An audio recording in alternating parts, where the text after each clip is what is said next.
Welcome back, everybody, to Watching the Throne on the Late Night Chat Network, episode 89.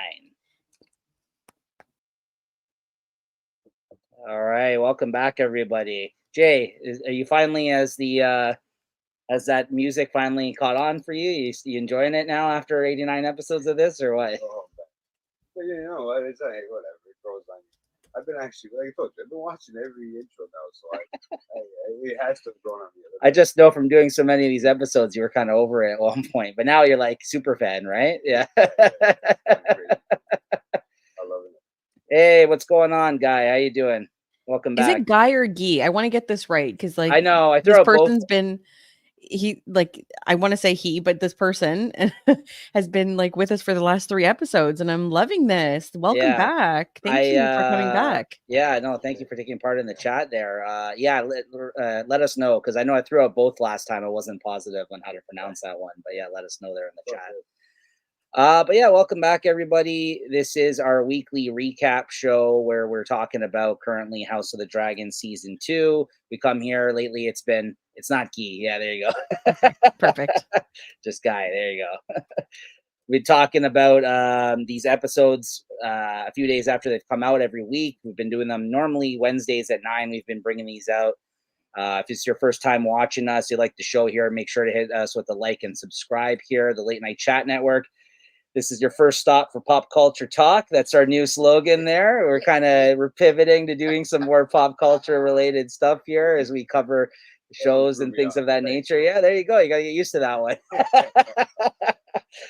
All right, so yeah, welcome back. Give us a like and subscribe if it's your first time tuning in. Thank you. And this is our weekly recap of House of the Dragon. You can go back and check out the playlist. And we got almost 90 episodes worth of us talking about Game of Thrones now. We went back. JT had never seen Game of Thrones before. And about a year ago, we embarked on this mission here to to go back and rewatch all the episodes here. It's like crack. And I rewatched it. Jay had never seen it before. Christina's been on quite frequently, basically our third co-host here. So once again, I'm Nico, and we got JT here with me today in studio here today. He's with me in person. No car this time. Yeah, we were a little out of sorts from our usual setup last week, so apologies about that. And of course, we got Christina once again that will be taking us through the episode with the notes, guiding us through the Maester of Stats. Thank you, Christina. Welcome back. No problem. Anytime. I'm really excited that we're here again. It's my favorite evening of the week. You're in my ear. I'm talking to you. Yeah, it has been a lot of fun lately. It has been really good. And today's episode that we will be talking about, of course, is called Smallfolk. Is that the official title? I wasn't sure. I didn't have a chance to look that up. Yeah, it appears to be the official title that I found today. Smallfolk, House of the Dragon, season 2, episode 6. And now we are 2 episodes away from completing the season. Me and Jay were actually just talking about this today. We're getting already sad about this because we're like, oh, we're not going to have this show to kind of do every week anymore. I mean, well, we have talked about it. Stay tuned. Me and Christina and Jay, we talked behind the scenes. We did talk a little bit about doing some other episodes, maybe not directly after we conclude this season, but I think we're going to be talking about some of the specials that they've done. They've done like some behind the scenes type shows for these for House of the Dragon and Game of Thrones that we might watch and talk about, and maybe do some other fun kind of Game of Thrones related things. Maybe come on here, think of some games of stuff that we can kind of put together. Yeah. So we'll see kind of what we can cook up though in the meantime, in the interim of waiting for more of these episodes to come out, because I don't know if we're gonna be waiting a year. I don't know if we're gonna be waiting 2 years now. I know they've said that there's other shows coming, but it's gonna be a while. I think there was confirmation something might be coming next year. I thought I read. Is that true? I think it's called A Night of the Seven Tables. I'm totally making it's a night of something, and sevens in it. I saw a post last week about that, but sometimes it is confirmed that's it coming. Is okay. Yes. Sometimes these posts, I don't know if it's just a rumor or if it's true. Oh yeah, it's the Duncan Egg. Story is that? Yeah. So there you go. So we might only have to wait a year to kind of reconvene here. So that's all right.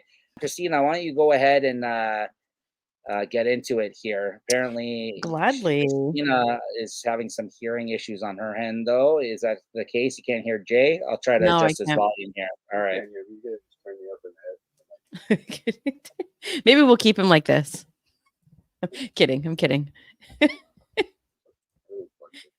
Um, Yeah, go ahead. Talk. Can you hear me good? so I guess, we always start the shows off. First impressions. What was everybody's impressions? You sound awesome. All right, we'll play around with it for a moment, then try to figure it out for you guys. First impression for this one. You know what? I'm not gonna lie. This is probably, I don't want to use the word weak, but probably the weakest episode of the season, in my opinion. I think it's a pretty mid episode, as the kids are saying. I don't know. I feel Mid like it was, episode. I feel like it was what's the word I'm looking for? Not a weak episode. I feel like it was like another filler episode, but you can also get a lot of what do you call it? Information from this one too, starting which way it can go and how it can go. Oh, okay, I figured it out, guys. Apologies for that. Different mic setting set up here. It's like almost like we haven't done this 1,000 times. You might have to lower it. No. Yeah, 1 second. There we go. Because I'm trying not to mumble it. Oh, there we go. There we go. Sorry There about that. we Thanks, go. everybody. See, when Yeah, you're in studio, you can figure it out like that's this. why the music was a little off there and everything too at the start. So- Okay, we got it working. Wrong mic setting. Thanks, guys. Thanks, guys, and thanks, Guy. All right. Yeah. All right, but go ahead. What were you saying? I think you can get a lot from this episode. So yeah, I think you can pick up a lot from this episode if you really pay attention and you really, focus and see what's going on. But yeah, it was more of a filler episode in the sense, like to see which way they might be going and headed into next season. Because we got 2 more episodes left and maybe a grand finale at the end. Who knows? And they're right, with this one? They're longer episodes too. They've Yeah. been saying that they're over an hour, I think an hour, 10 hour, 20 minutes. The last couple of episodes, they released the runtime of all the last episodes. I mean, listen, I'm still enjoying it, and you're right. You can pick up things from every episode, but I just think if we're going to compare this to the rest of the episodes this season, this is the weakest of the bunch. I actually think, and I'm not saying this because I had heard this, but I also saw some stuff circulating around that this episode also rated very low amongst fans. Like, Weird. yeah, I don't know. I just think it wasn't as an exciting of an episode as. I mean, the end was very exciting. Oh yeah, I'm sure you were very excited with that, but I mean, We'll get to that. yeah. But how about you, Christina? I mean, I didn't dislike this episode too much. I think, of course, with every Game of Thrones season, House of the Dragon season, you got to have like your filler episodes. Maybe it was a little slow, just because it was maybe 2 filler episodes back to back. There's tons of content in both. So like, I don't think it was, it had great moments in it for sure. Yeah, It wasn't my favorite episode, but it wasn't a terrible episode. Like, I don't think it's a bad episode. That's what I mean. I don't want it to be misconstrued and say it was a bad episode, but I'm trying to compare it amongst all the ones that we've been talking about on this season so far, right? I think yeah, I just think this is one of the lesser than episodes for me. I mean, but then we come here and we talk about it and we pick it apart, and sometimes by the end of it, I'm like, oh yeah, that was a great episode. You know what I mean? Yeah. Like, just to kind of extrapolate on some of the things that happen here, right? Well, I mean, it could be the beginning of the end. I mean, this is like I said, the name of the title. If it's the Smallfolk, then you know what? I mean, that's where you got to put your attention to. I think this one, and if you put your attention and focus on what's going on behind there, you're gonna see. And don't pay too much attention to the main story right now, and focus on that. Well, that's what Mysaria said, like in that last scene, like with Rhaenyra. And they've been saying in like 3 episodes or whatever that power in numbers, right? So yeah, you got to. The other thing is, right in that. I think I was talking to my dad about this, and it's like we're so like season 1, because they weren't greenlit for season 2, 3, and so on. Mhm. They jammed so much into every episode in season 1. So like now season 2, it's been more of like a drawn out Well, storyline. story because Yeah. they know that they have another season to fill things in. I know there's tons of content that has been missing or they've sped through and stuff still, but I think it's like maybe I think we're used to for this show like things rapidly like Yeah. time jumping and going on and on and on. If anything, I think fans of these type of serialized shows are just what do you call it, spoiled by this type of stuff at this point, because like they're telling a story, like you said, they're building a story, they have to build to moments. We just had a big couple of episodes with huge moments. They need an episode like this to connect more things, to kind of have bigger moments towards the last 2 episodes. So that's what I mean. Like I hate to kind of put it out there like that, but objectively, like if I had to say, I would say it's ranked lower than some of the other ones for me, but again, it wasn't bad. It's funny though, because that now you're seeing people, like I've been seeing this happen for the more recent season. I mean, this is a little off topic of The Boys too. Sometimes these shows, they get to a certain point where people are like, oh, these are just this whole season's filler because they're trying to milk one more season out of this, when meanwhile all these plots go all over the place and they're really just spinning their wheels and they can really just complete the show right now, but yet they're deciding, hey, listen, we're going to give it one more season because it's very popular. Right. So like I don't disagree with that sentiment, but at the same time, it's like, sometimes I don't think there's a wasted moment on this show so far, though. I'll say that. Like, I don't think that's what we're experiencing with this show whatsoever, with 2 seasons so far and only 18 episodes total that we're going to get. Right. So, you know what I mean? Like, I don't think that's the case. Like, at all. They better put 12 episodes the next season. I'm telling you that. I doubt it. I doubt it. Yeah. Oh, that's just it. It's 6 episodes. I will freak. I will call them personally and say, what the fuck is the problem? Yeah. So anyways. Oh, he's joined us now. He is welcome JT. To the dark side. Now he's bitter. Welcome. He's a bitter Game of Thrones. Welcome to the It tribe. all depends on the season. He was so optimistic at the end of Game of Thrones. He's like, it wasn't that bad.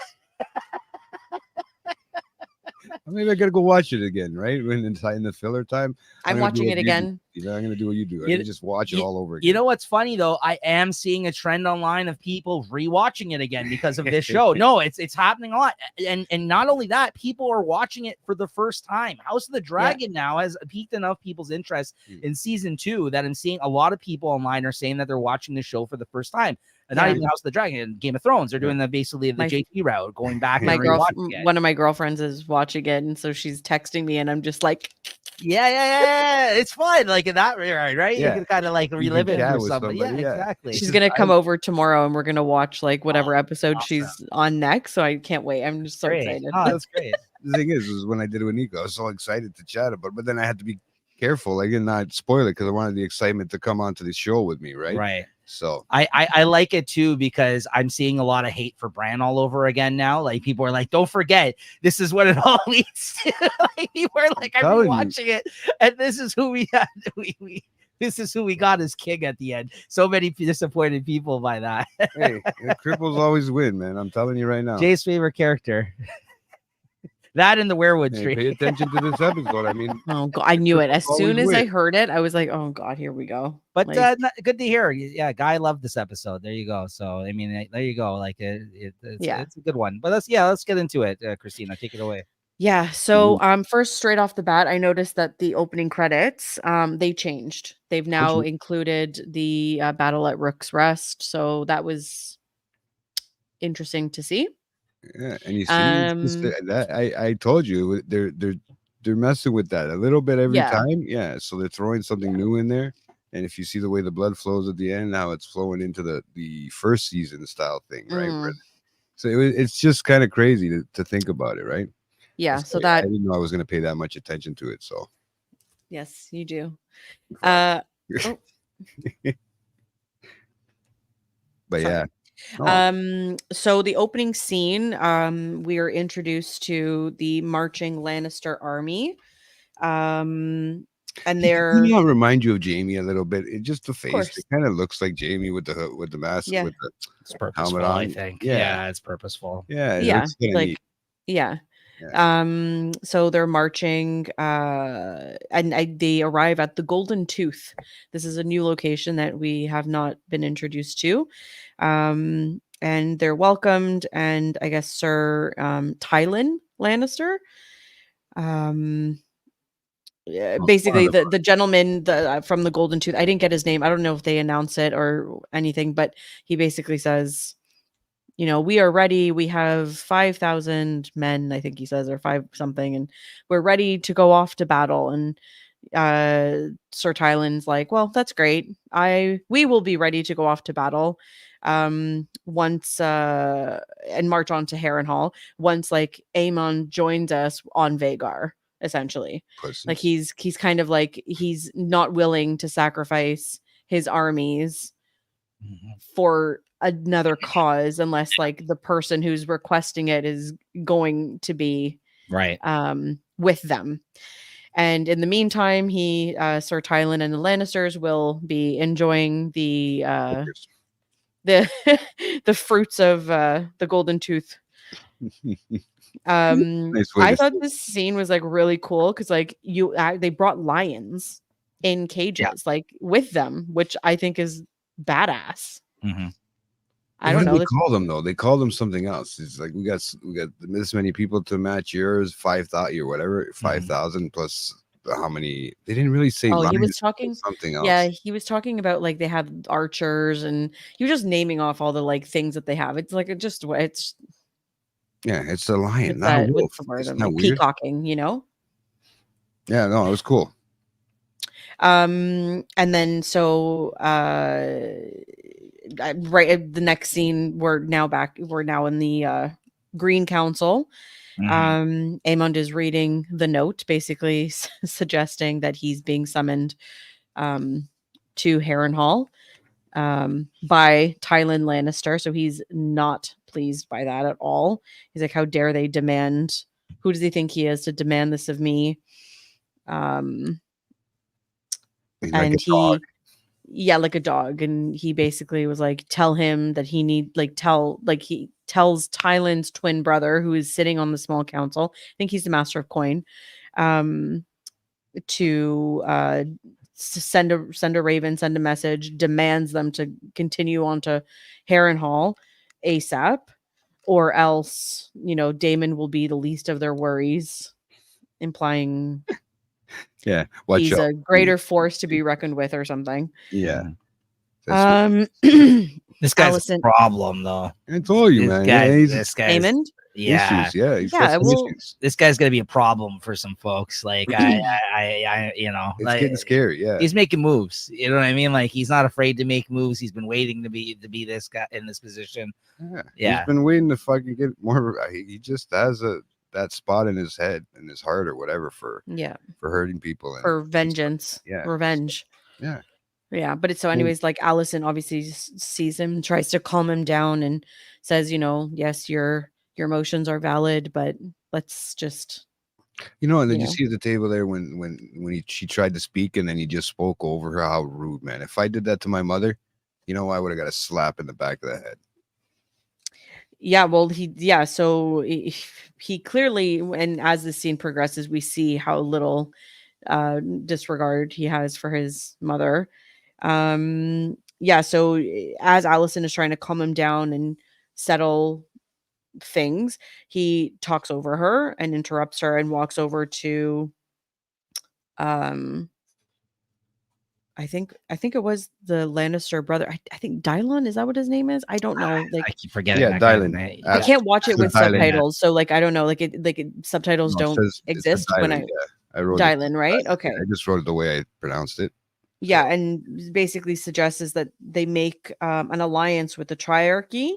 He's tired of the blockade, but the council basically advises him that these ships are ruthless and they're powerful, managed by pirates and not great people. So not the greatest idea. He's tired of Corliss's like army or Corliss's ships like basically blocking supplies and everything like coming through. Right. But Aemond insists that because the Hightower Lannister ships will take months, that the free cities would be glad to have a go at the Valyrian fleet again. Alicent reminds Aemon that the Triarchy, which are consist of the free cities, like there's 3. There's Dorne and then 2 from Essos. Mhm. Basically, I think that's what it is. No. Yeah, they're not to be trusted. Viserys knew this, and like she basically is just reiterating what the small council is saying. Like it's not a good idea. The Greyjoys are brought up. We Yeah, haven't really I caught heard of the that. Greyjoys yet. Yeah, I caught that. Um, That was cool to hear of them because I mean, you should if they're talking about people the of the sea sea. and stuff Of like course, that. yeah. Yeah. I mean, Yeah, but of that's course, cool. it's like it's interesting how the Greyjoys are still the same type People? of people in this, where it was mentioned how the Kraken waits for a clear winner, basically, Mhm. of the war before they're going to show up. Yeah. So it's kind of like they're sitting back and waiting to see who could potentially kind of win this war before they like show allegiance to one or the other. Mhm. Um, and then instead of any of that, there's a proposal of marriage. Again, one of the council members, I hate that I don't have his name. His name, no. I don't have his name. Yeah, he basically says maybe there's a proposal of marriage to the Dowager Queen Alicent. And she absolutely refuses. Like she's like, out of the question. She's aghast. It kind of reminds me of like a Cersei moment Oh when yeah, sure. Tywin, suggests, Yeah. she's still young enough to remarry and have children and all of that. Anyways, but Kristen Cole, Of course. Ween Cole, he actually speaks up and he supports Alicent, saying that it's too risky to allow the Triarchy into their waters, so close to King's Landing and the Red Keep. Yeah, but it's a little too late there, Cole. I'm sorry to say. Like it's I was thinking about how they disrespected Alicent last episode, and I saw I mean I can't take credit for this, even though I kind of realized it, but I guess I didn't make this like I didn't Connection. say it on the show. But like it's funny how she helped the council basically stop a woman from becoming in power by not allowing her to be on the throne, yet she was taken aback when she wasn't allowed to be in charge from her own council after aiding them, knowing that they don't respect a woman being in power.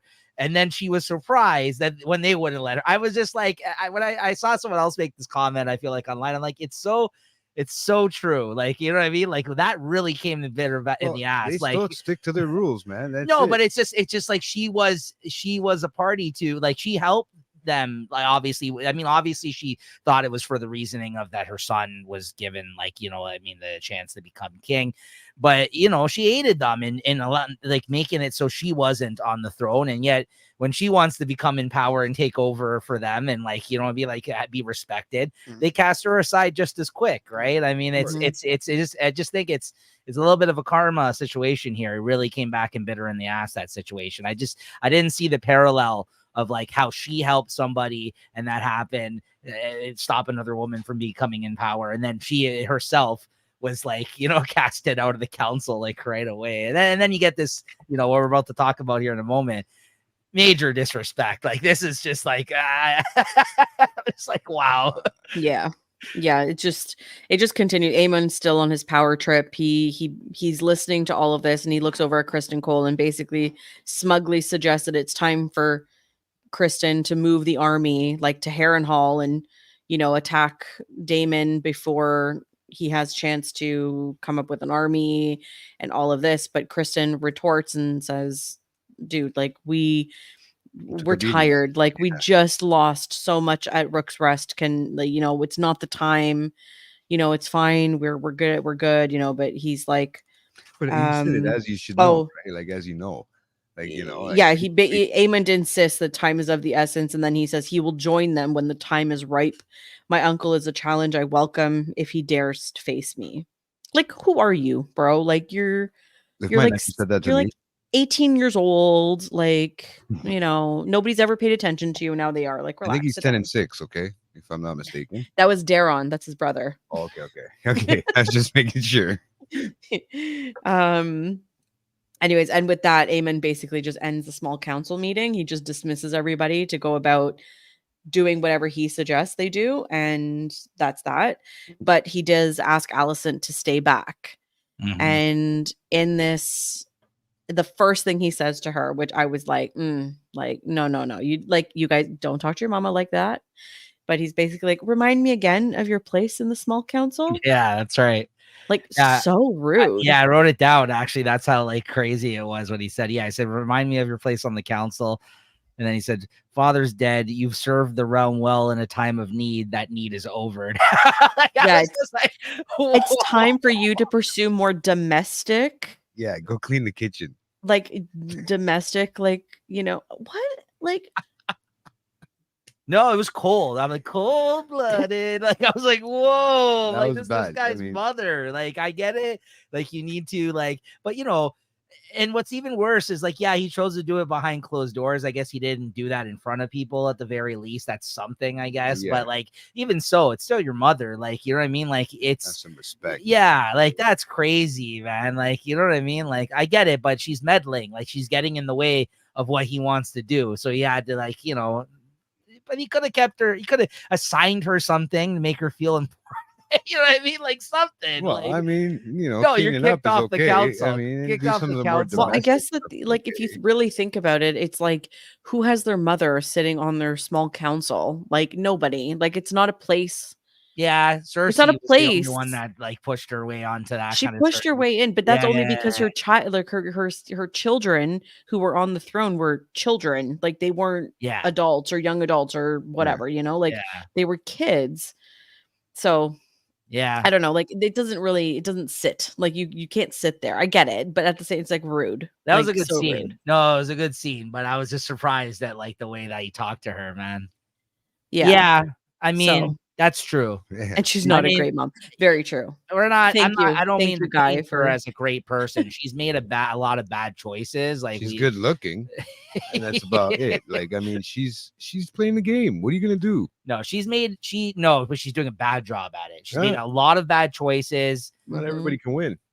And she's just really like she's basically ostracized herself. Like she's the reason that she's in this position. You have no Yeah. one else to blame. No, Like yeah. I mean, that's what I mean. She played it badly. I Yeah. mean, not only did she make a lot of bad decisions, she also made it so she has no effect on anything whatsoever at this point. Like, how do you do that simultaneously? But Like, I don't know. I love how she tried to, like, cuddle him, like, and reassure, like, to see, just to get that feeling, like a mother would do, how she touches his face, and seeing if she can. Well, she actually insults understand. him. Like, she basically says, like, I can't remember exactly what she said. I didn't write it down either, but she insults him. She basically says, like, this isn't going to make up basically for your childhood Well, it says have the inflictions or dignities, something. have the dignities of your youth not yet sufficiently been avenged. Like, Yes. what she said, right? Like, I mean, there was a lot of stuff that happened to him when he was younger. I mean, don't get me wrong, with his brothers, with everybody else, like, I understand that part, but I mean, at the end of the day, really, I mean, she did going bring it on? on. Almost looks like, she's trying to, Mhm. she understands now that she fucked up, and she doesn't know how she's gonna bring it back to the right, how to make it right again. It's not an easy thing. Mm. So, Anyway, but he is badass. I mean, I'm still waiting for his little lover there to come in, like the one that he's always cuddling with, but I haven't seen that yet. No, not yet. Yeah. Yeah, so the next scene, we're now over at Dragonstone, and we're Corlys Valerian is standing looking over the table map of Westeros, and I guess he's contemplating. Tell me Pardon? that table. I love that table. That one is the best. It's a That great one- table. Oh, it's beautiful. Yeah. Like, I don't know. I mean, that family, whatever they do, it's got to be made out of like the dragon stone itself, right? But like almost like a lava, it looks like. Yeah, it's But pretty I cool. would love to have that in my house, man. Of course. Fuck. Straight up. Such a bachelor thing to say. Yeah, man. Never mind. I'd eat off of it, no problem. Like, I'd want it too. Yeah. So yeah, he's looking over it, and then Honey, we have guests over. Can you bring out the nice table? Yeah. No, that's just gonna be sitting there, right there. I'm not bringing it out nowhere. It's just gonna be sitting there. If You you know- have to walk around it, you have to walk around it. honestly, the amount of like candles I have from not Bed Bath and Beyond, but Bath and Body Works, like it totally could light up under that table. Like it's just you collect candles. You know, the holidays are coming up. It's just time. Yeah, it's just, yeah. you put I it to gotta good get some of use. those candles. I know we were talking about getting together at some point. When we do, you need to have some sort of a game plan worked out. Yeah, if there's a table or not. Yeah. All right, it has guys. to be. Even if you have to draw it there and on a piece of paper, and we can pretend. Yeah, Okay, just you do that. you got all it. right. Just All light right. candles around all of us, so we could be sweating too as we're watching. So Yeah. go on. So he has Corliss has the hand of the queen pin in his hand. Mhm. And just before everybody walks in, he does put it on his robe outfit thing. Everyone starts walking in. He takes his spot where the hand sits. Him and Rhaenyra just exchange eyeballs and then they immediately start talking about. I'm so happy that he actually joined. He actually Yeah, decided to do it. it's same. Yeah, yeah.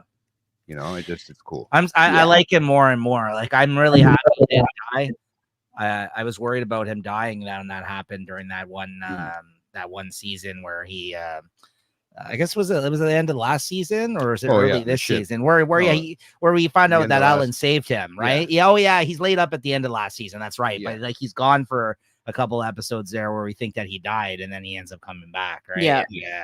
Yeah. I'm really happy that's not the case because he's actually grown to be one of the characters I actually really like look forward to seeing what's going to happen. And hopefully a very loyal one, right? We'll see. Yeah. I mean, I think he is, but they haven't been very good to him so far. I feel like, right? So It'll be interesting. So and now that Rhaenys is dead, I don't know. We'll see. Yeah, we will see. We know that there's no Valerians in Game of Thrones. So I mean, there's that. I know. Yeah, We'll see. We'll have to see. Yeah. So Rhaenyra opens the council and they yell, "Bring him in!" And I guess they bring in Sir Stefan Darklin. Yeah. And in this conversation, Rhaenyra basically suggests that they need dragon riders, and she's putting him forth if he's willing to attempt to bond with one of the dragons in the dragon pit. They have Vermithor, they have Sea Smoke, Smoke and which is Silverwing. Laenor's dragon, who she mentions is eager to bond with a rider, and Silverwing. Thank you so much. Oh my god, Look at this guy coming through with all the names of the It dragons. started with an S, but I totally blanked for a hot second. JT is gonna have a tattoo of one by the end of this show. I think I'm gonna have all the dragons on my arm, man. That'd be nice. Fun. It's not big enough, but yeah, one day. Maybe on my leg. Yeah, so anyway, then the council is like, this is preposterous, like he's like a great knight, we need him, we can't afford to lose any more good men, but he obviously is like, dragons are gods, like I'm so honored by this request, like yes.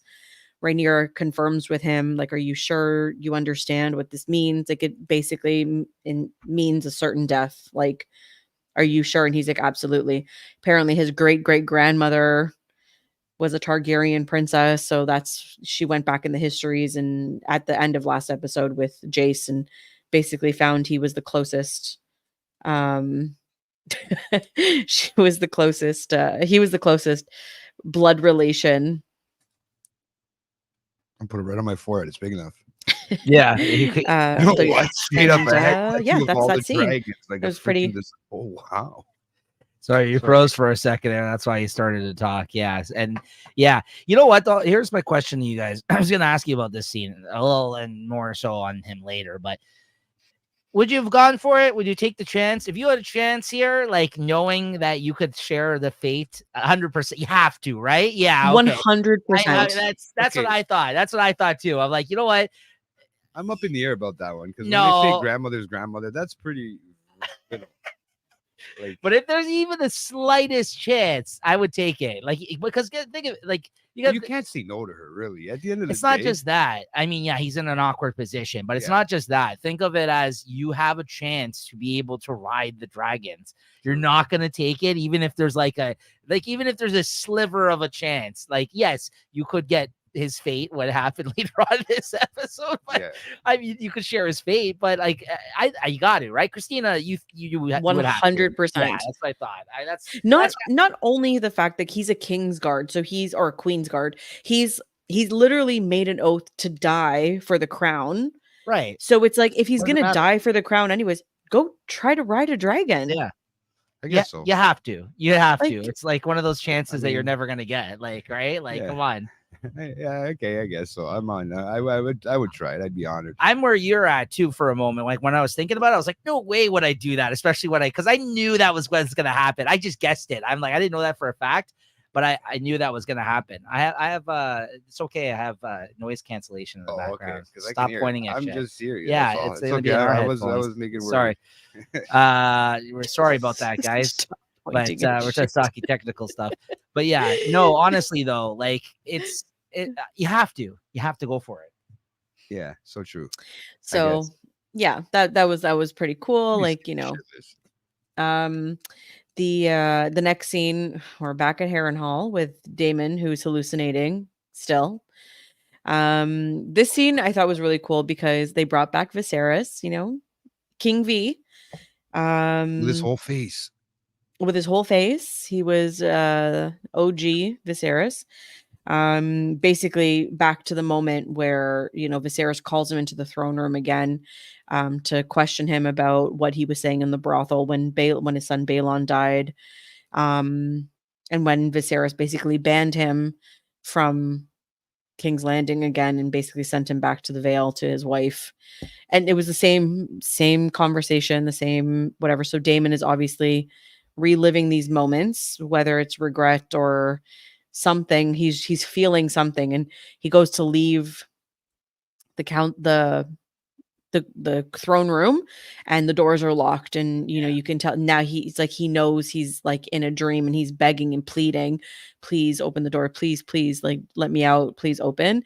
And then finally, in his like one last push, the doors open, but like they open to Sir Simon on the other side being like, oh, are you okay? You haven't been sleeping well, like just very flustered. Damon is obviously freaked out, spooked, grabs him by the collar and pushes him back into the table, and basically is asking like, are you poisoning me? Like, what have you done to me? Like, this is your doing, you're conspiring against me, like who are you working for? Yeah. Just losing his freaking mind, just absolutely losing it. Again, Sir Simon is like, oh, you haven't been getting much sleep, like, is there something we can do? I don't know, like it's just Damon is all out of sorts here, and he's freaked Friend out. by day, You foe can tell by he night, just that's wants what to he's worried leave. about. Sorry? Friend by day, foe by night. That's what he's worried about, right? Yeah, because he's having visions. He's done for. So he leaves the that little, like, I guess, dining room. I don't know what a court. I don't know, something. And you see him outside now, and he's walking, I guess, toward Caraxes, his poor dragon that's just been hanging out, waiting for him to like stop hallucinating and go for a ride or something. Yeah.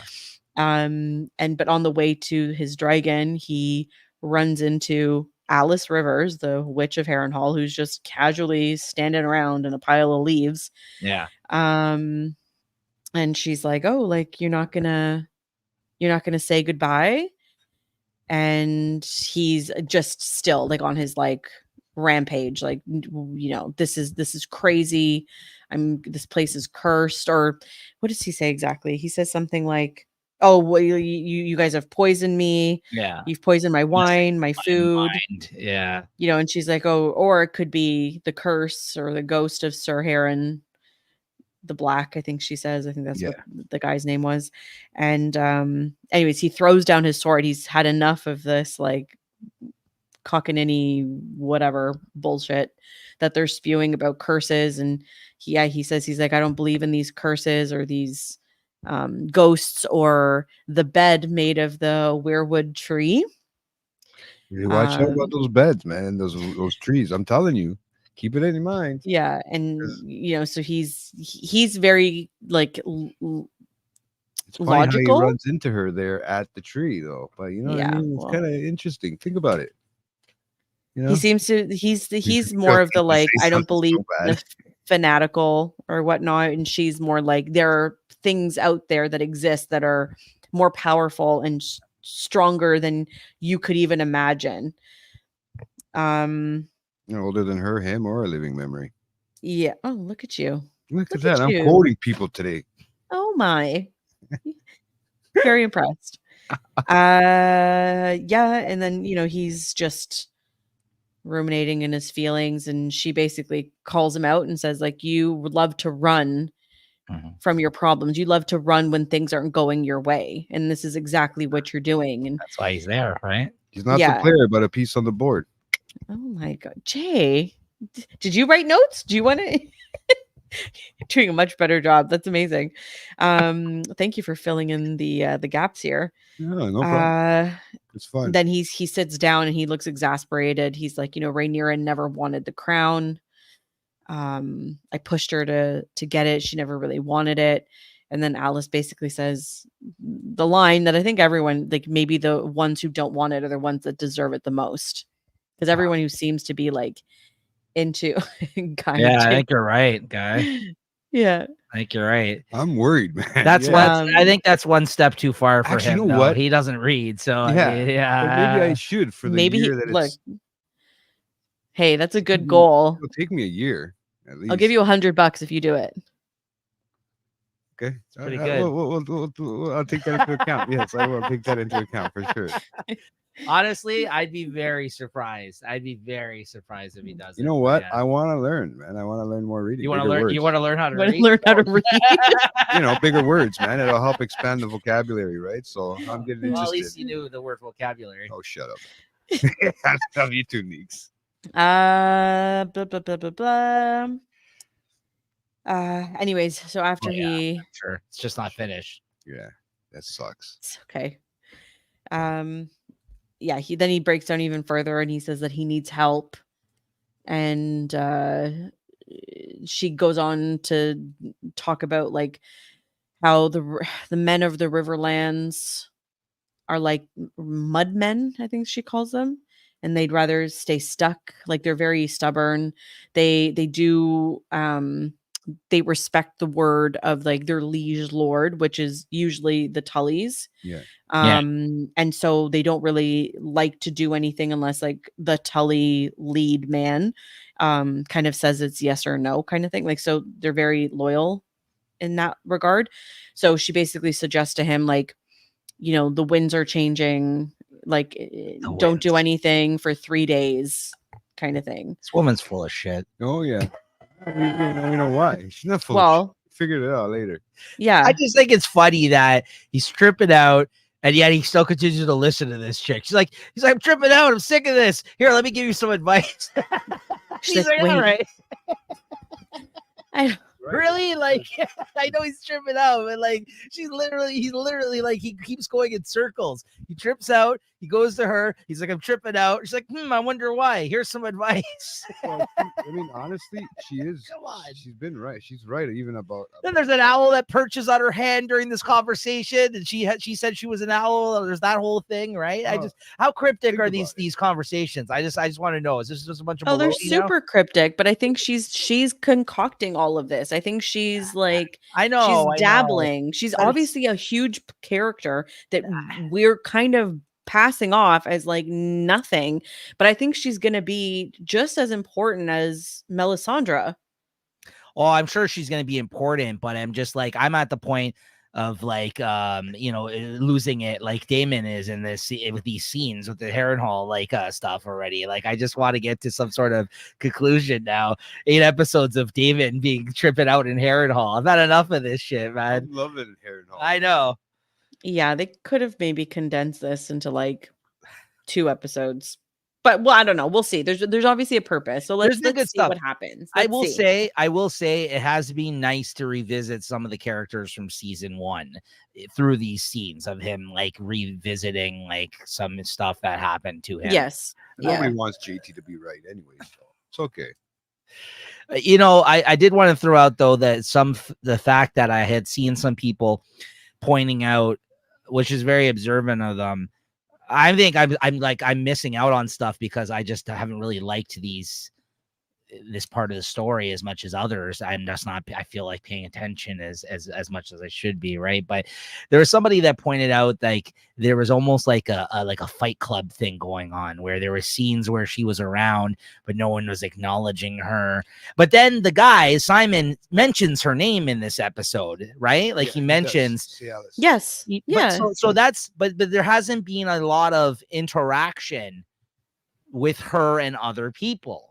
So it does make you wonder, like, right? Like, is that the Alice he's referring to? I don't know, right? Like, it's just it's interesting because like somebody pointed out, like it's almost like the Fight Club thing where you find out Brad Pitt, spoilers, everyone, is not really he's in his head the whole time, right? He's talking to himself. So like, if are we gonna go as far as thinking like that's what's going on here, and this is like she's like because she's like, but you know I feel like Simon's curse, and I feel like maybe it only might be him. They're all captives of Harrenhal, Of possibly. Harrenhal, yeah. Maybe they're the ghosts of Harrenhal, Well, and Alice is the only one that's there. I was thinking That could be the case, up, right? That could be the case. Because last week we were having a conversation in the comments about like right, it possibly being all an illusion. right. We can almost get confirmation basically near the end of this episode, so we'll find out. We'll get to it. Because there hasn't been, if any, interaction with her and other people. There's been reference made to her. There's even a scene, I don't know if you recall, Simon walks up, it's from a couple of episodes ago. Simon walks up to him and she like kind of like backs away, like, and she like kind of like, I don't know, no, I like the way you did that. No, but she did. So she was just like, yeah, like she like, I can't remember what they were talking about, but he was talking with Alice, and then Simon comes up there, and then she kind of like walked like backwards, kind of like crept away, like out of the scene. She didn't get bumped. You know? Yeah, it was kind of like, oh, okay, this guy's talking to her now, and she kind of went off screen like slowly. Yet he didn't. I don't know. Yeah, I think because in like the first episode when Damon first shows up to Harrenhal, like she kind of presents herself like in the. Was there any scenes where they interacted? That's I can't No, recall. she was there, but nobody acknowledged her in that scene. Right. So that's what I mean. Like, there's been scenes where she's around. It's the Fight Club thing. It's literally the same thing because there is. But this episode, he does mention her name. Like he does say it. But she could have been somebody who was there when he was around, right? He does look at her. Simon looks at her. So, but you know, if he's a ghost, I don't know. I just think it is. We'll see. We'll see how this plays out. We have 2 more episodes. You know, it's gonna. You know. It'll get interesting. Yeah. It will get interesting. To be really exciting. Yeah. And then make us wait a year and a half. Okay, I know we keep talking shit about Damon being at Harrenhal, but like look at the conversations that we're having about Damon being at Harrenhal. All right. But also that's my mind going all over the place, and then Nico picks up on stuff that I'm thinking, and, you know, it just happens, right? I mean, we all play back and forth, right? Okay. So the next scene, we're back at Dragonstone. Sick scene. I love this scene. We're in the dragon pit.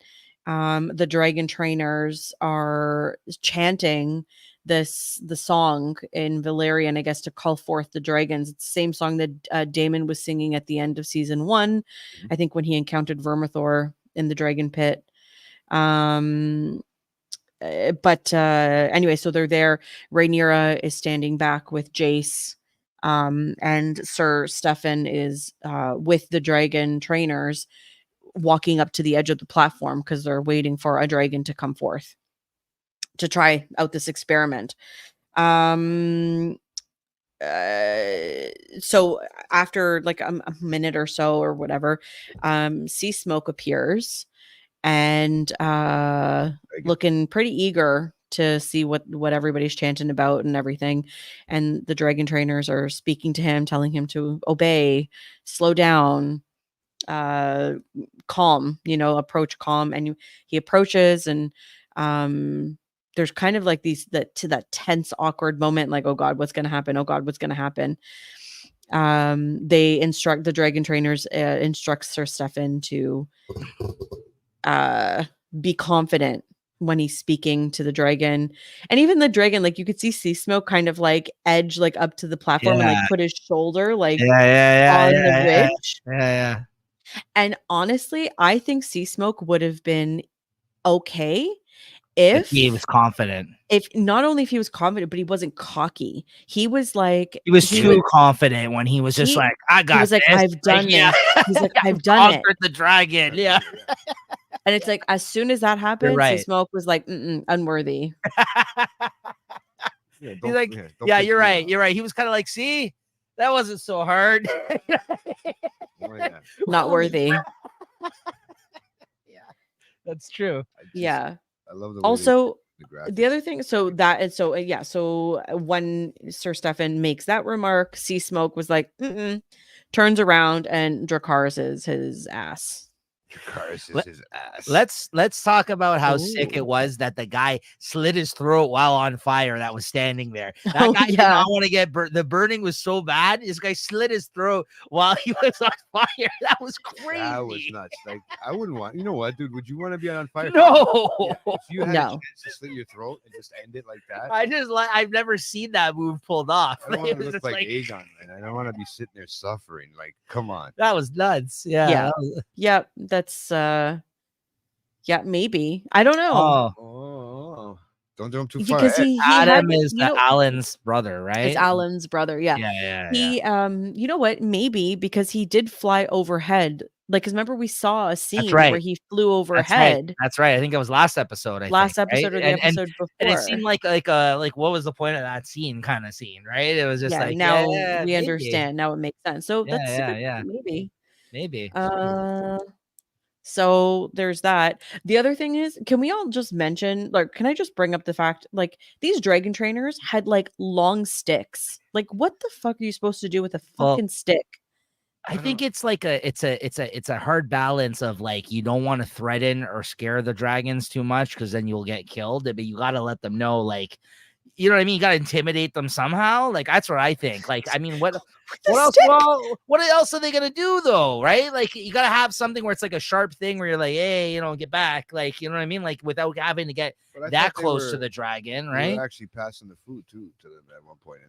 But I may be looking at that wrong. I didn't see. How else are you supposed to wrangle dragons as a trainer though? I just don't see it happening, right? Speak to them in Valyrian, in High Valyrian. Yeah, but the other people that take care of the dragons when they're not using them in the castle and stuff like that, right? They need to, like, you're right. That's what they're using, I guess. They're using like sticks or something to like prop So them. it was so funny. This guy's like standing there and he's like, I know. with his little, like... that was one of the guys that slit his throat after he got on fire. He's like, yeah, done. Okay, pop quiz on your High Valyrian. That's Jay here. What is Tyree mean? I don't know. Calm. Slow down. Lakiri is calm. Okay. There you go. That was close. There you go. What about Dohaeris? JT only knows Klingon. Is that right? No Valyrian. Sorry, what's that? Which one? Dohaeris. No idea. I heard serve. That. Oh, serve. Okay. Or obey. Like, or there's Pyras and Dohaeris. Yeah, serve or obey me. Okay. There you go. What about Soves? How the hell are you learning to pronounce these things? Because I'm a linguist. I love language. Well, Soves? Yeah, means fly. Fine? Fly.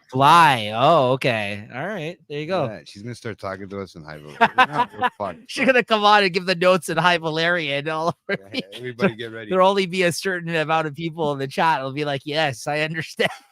Yeah, especially when it's just all subtitles. Me and Jay will just be looking at each other. yeah. She's hallucinating. She's been to Harrenhal.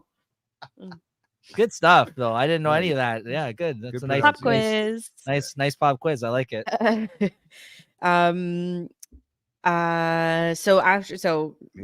now Sir Stefan's on fire. Everyone's retreating back. It's like, oh god, okay, this experiment went horribly wrong. We're done. Yeah. Next scene, we're at Driftmark. Corlys, he's walking up to his ship.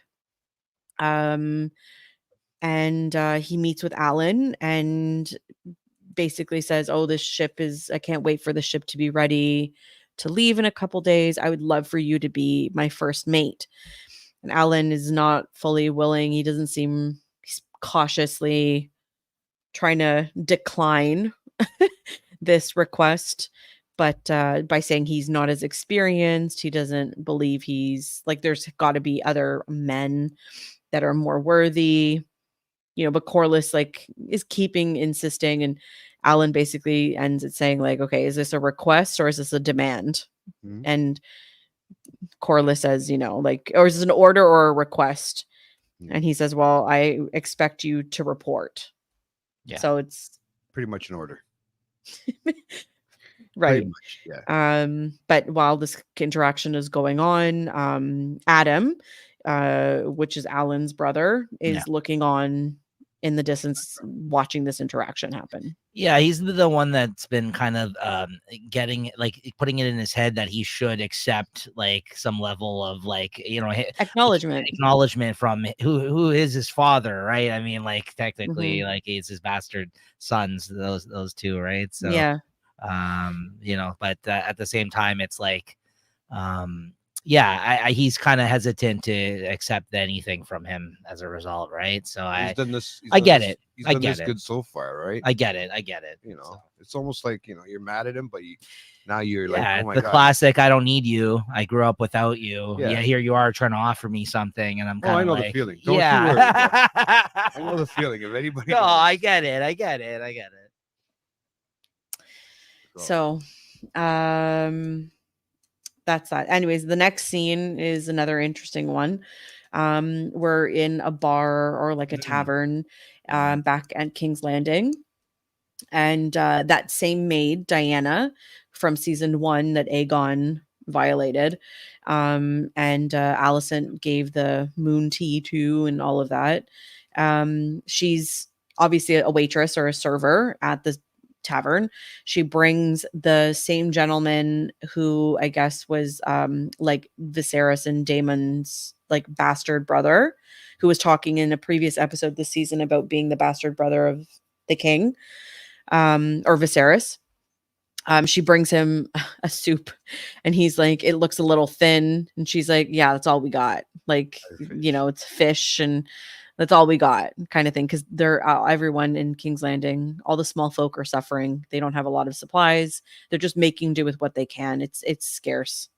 So he scoffs at it. He's not whatever. She walks away, but she walks up to another woman, gives her a drink, and they start chatting, seemingly like, "Oh, ha ha ha," whatever. The other lady who's sitting at the other table just starts loudly protesting, like, this is, I know people who were just hired to work at the castle lately. They had this grand feast with racks of lamb and mincemeat pies and, all of the ales and wines and festivities for his Prince Meanwhile, they're Regent, struggling. Yeah. Aemond, and, this is whatever. She's basically trying to cause a stir. Yeah, the uprising. It's coming. Yeah. Man. This is the whole upper class, lower class kind of like, you know what I mean? Like mentality here. And they're not even just lower class, they're like slumming it, these guys, right? They're like it's worse. Yeah, it's bad. Slumming it, I think. It's like, I mean, it says the family, the king and the family, they eat all well, right? They eat feast, and these guys are sitting there suffering, right? Yeah. Mhm. How can you be good with that? If you keep beating into people's heads, what happens? Yeah.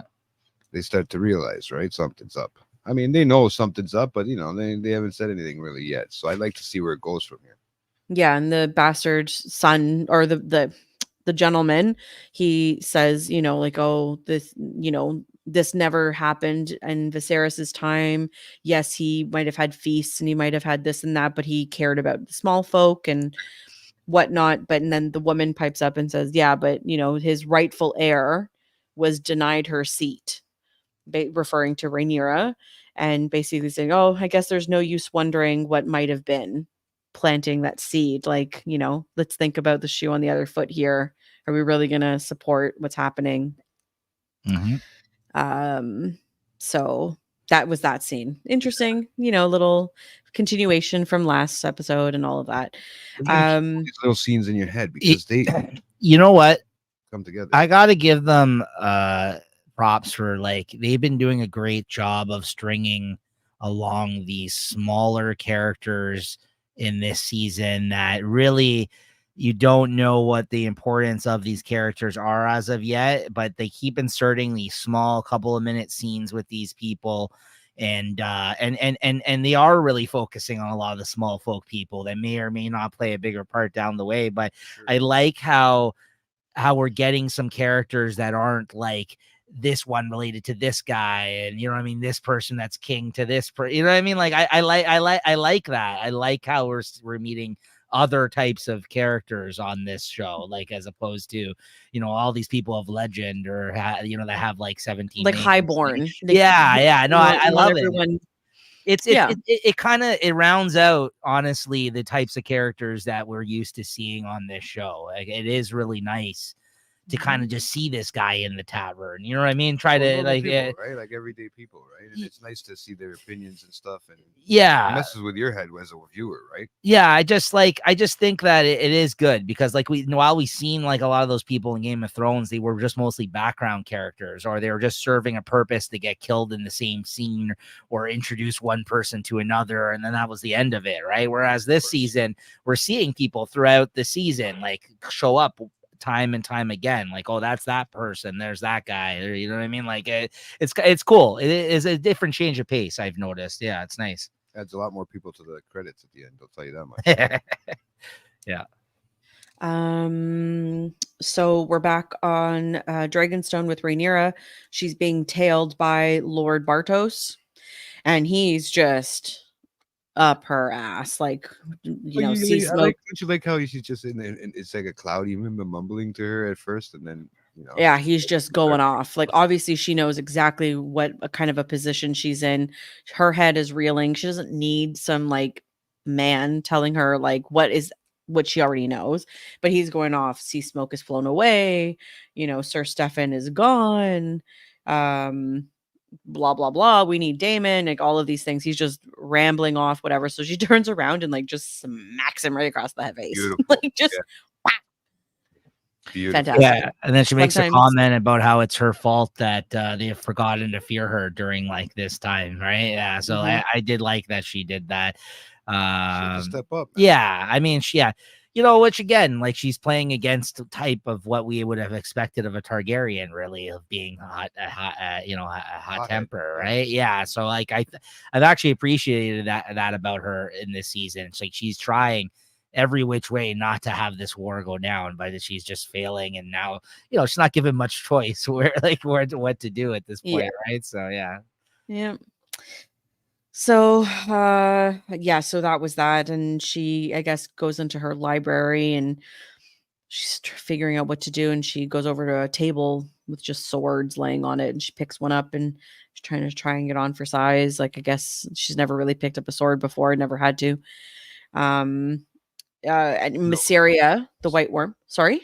I'd like to know whose sword that was. I was trying to look it up. Yeah, that's a good I couldn't point. figure it out. I was wondering if it was her old man's sword or what.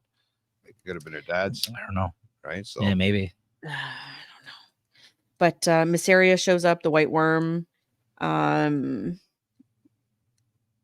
Basically saying, Rhaenyra is like obviously in her feelings. She's like, this is not working.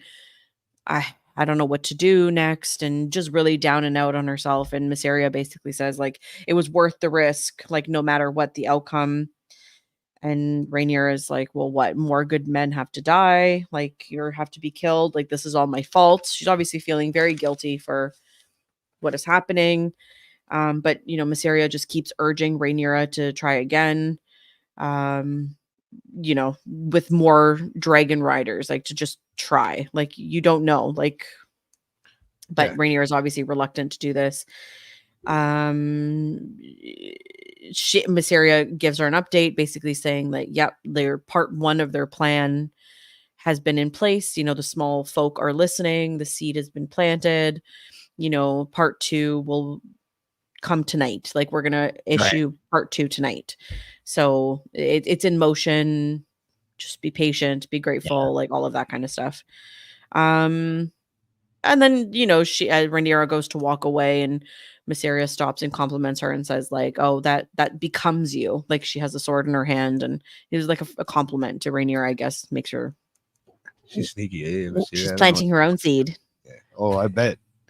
Where are we at on the accent? Have we is it growing on you now? Yeah, I think it's don't even growing. It's gone. Yeah, It's I don't hear it. disappeared. See, I told you. I told you. I don't told even you. hear it. I told you. The people have spoken. yeah. That's what it was, man. I think it's She's much more tolerable now. Like, I'll Yeah. tell you. I agree. She's not like over enunciating everything with that Well, weird accent that she had previously. Whatever, like you said, it's not really present anymore. Like, she's just got a regular voice now, Yeah. which I think is much better, right? So Yeah. yeah. I don't know She's what got that was. more speaking. Listen, to she do, tried something, but I think it was like he probably saw the fan outcry. Maybe those first scenes that we got in the first early episodes were actually shot last season, and they kind of, you're right, maybe. Hey, you never know. Maybe, because I remember like we still noticed it in the first scene where she was in this season.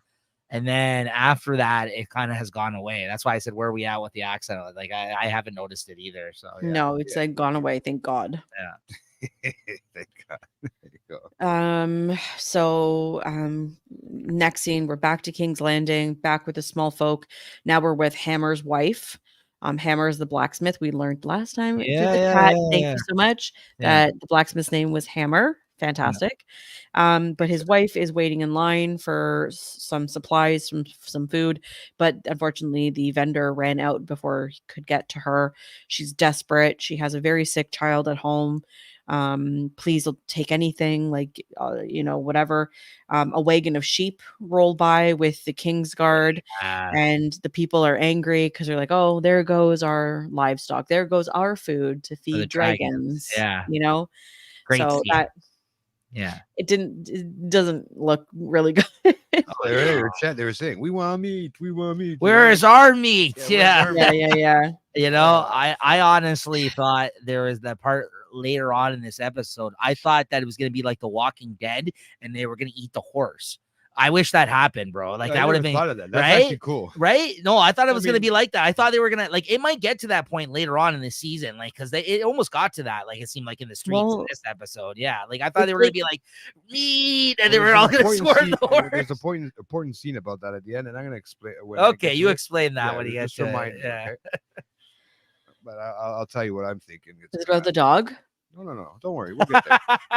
Nobody's gonna eat a dog. Don't worry. There's gonna be some people eating animals. Like, I don't know. Hammer was kind of petting that dog. Like, I was wondering that too. To be honest with you, there could be some cannibalism on the way. I wasn't talking about cannibalism, but yeah. Thanks, Nico, for straightening that out for me.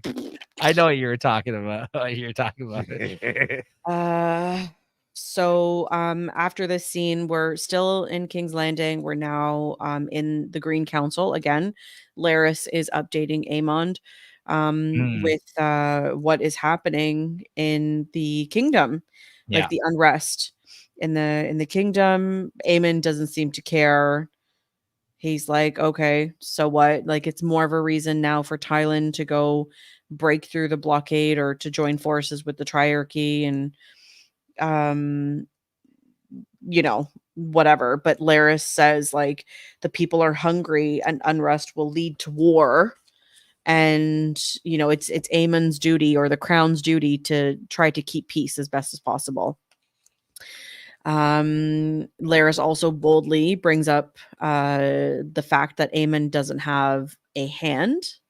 As you know, Kristen Cole is Aegon's, but as Aegon is indisposed or not sitting the throne, Aemond should have a hand. And Aemond is like, yes, I should. You know, thank you for the suggestion, and basically makes a suggestion. Like, I don't know, it's not really obvious, but Larys seems to think that Aemond has selected him as hand, but Aemon's like, no, do you think I'm stupid? Like, do you think I'm an idiot? No, I need you to go collect my hand. My grandsire, my grandfather, Otto. You know, at least he's loyal to family. He calls him a toad. He's like, you toad.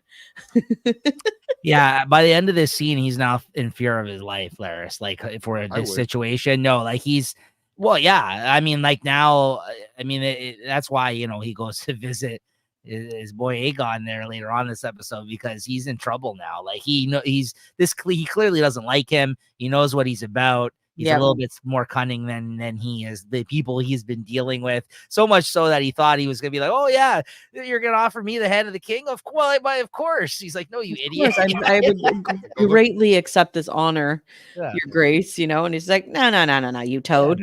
Yeah, nice try, bud.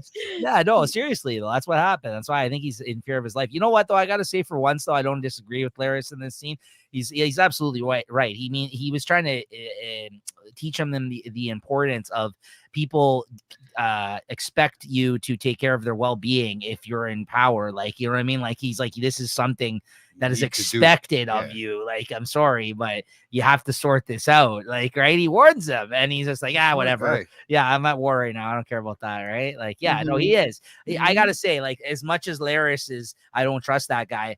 He was trying to steer him the right direction in this scene. Like, I think in that sense, still trust him for the good way, for the good of everybody. But he's scared. I think it's because he's scared. Yeah, he's worried about the uprising. He's trying to use his his smarts. Like, he's not stupid, as we have all known through this whole season, right? And that's, he's not stupid. Right? No, he's not by far, and he's got a lot of money. Yeah. In this scene, the Grand Maester shows up. He's late to council. Amon points it out, but the Grand Maester has word that Aegon has awoken and his breathing is much better, and he's very hopeful that he will live. And that obviously they pan over to Amon, and he's looking very solemn and very like. But he's trying to make it look like, yeah, he cares, but he doesn't. At the same time, he's like, I got to figure this out. He's got that look of, what do I do next? Like, yeah. The next scene, we're in Aegon's room, and the Maesters are removing those leaves that we saw last episode of them, like soaking in whatever, like aloe vera, whatever, their tinctures of potions and whatever. Let's just say aloe. It makes it easier. Yeah, they're removing them, and he's obviously in agony. He's moaning in pain. It is, I can only imagine like how crispy it all is. I don't know. Like, it just fried chicken. Yeah, fried chicken. Poor guy. As he's, he's propped up, he's awake, he's, he looks okay. Amon shows up and requests to speak to his brother alone. Anytime, those two are alone is not good news. And Aegon knows it. So he's, his breathing is really rattly, really raggedy. And Amon basically presses him like, what do you remember? The first thing he says to him, not like, hello, brother. Like, no, what do you remember? How are you feeling? And Aegon is like, I remember nothing. And then Amon takes like the small council ball and like presses it into his wound, and basically you could hear the like. Yeah. The sound effects are doing great this season. The sound directors like on the show, 10 out of 10. Chris. 11 out of 10. I forgot to send it to you, but they're the most hilarious meme that I saw of this. I don't know if you're familiar with the movie The Dark Knight. That stupid scene with Heath Ledger as the Joker, where he's like he's at the bedside of Two-Face, and because Two-Face has got the firm face, and he's got the stupid nurse smock thing on, and then he takes it off, and like the guy didn't notice it was him with it on. Anyways, they drew Amon's, they had Amon's face in the meme, and they're like, it's me, Aegon. He's like beside him. Yeah. You had these memes, bro. That's why I stayed off social media. I can't. I don't know. It's so stupid. It was like one of those badly drawn ones where they just drew like a mask on him. Like, hey, God, he's all burnt in the back. They're nuts. I'm sorry. It's just so stupid. But if you've seen the scene, if you know the scene I'm talking about, it's so ridiculous because it's Joker literally with a mask on, and Two-Face looking at him, and he takes the mask off. He's like, ah! He does jump back. He gets a little spooked, yeah. Of course. Anyway, sorry.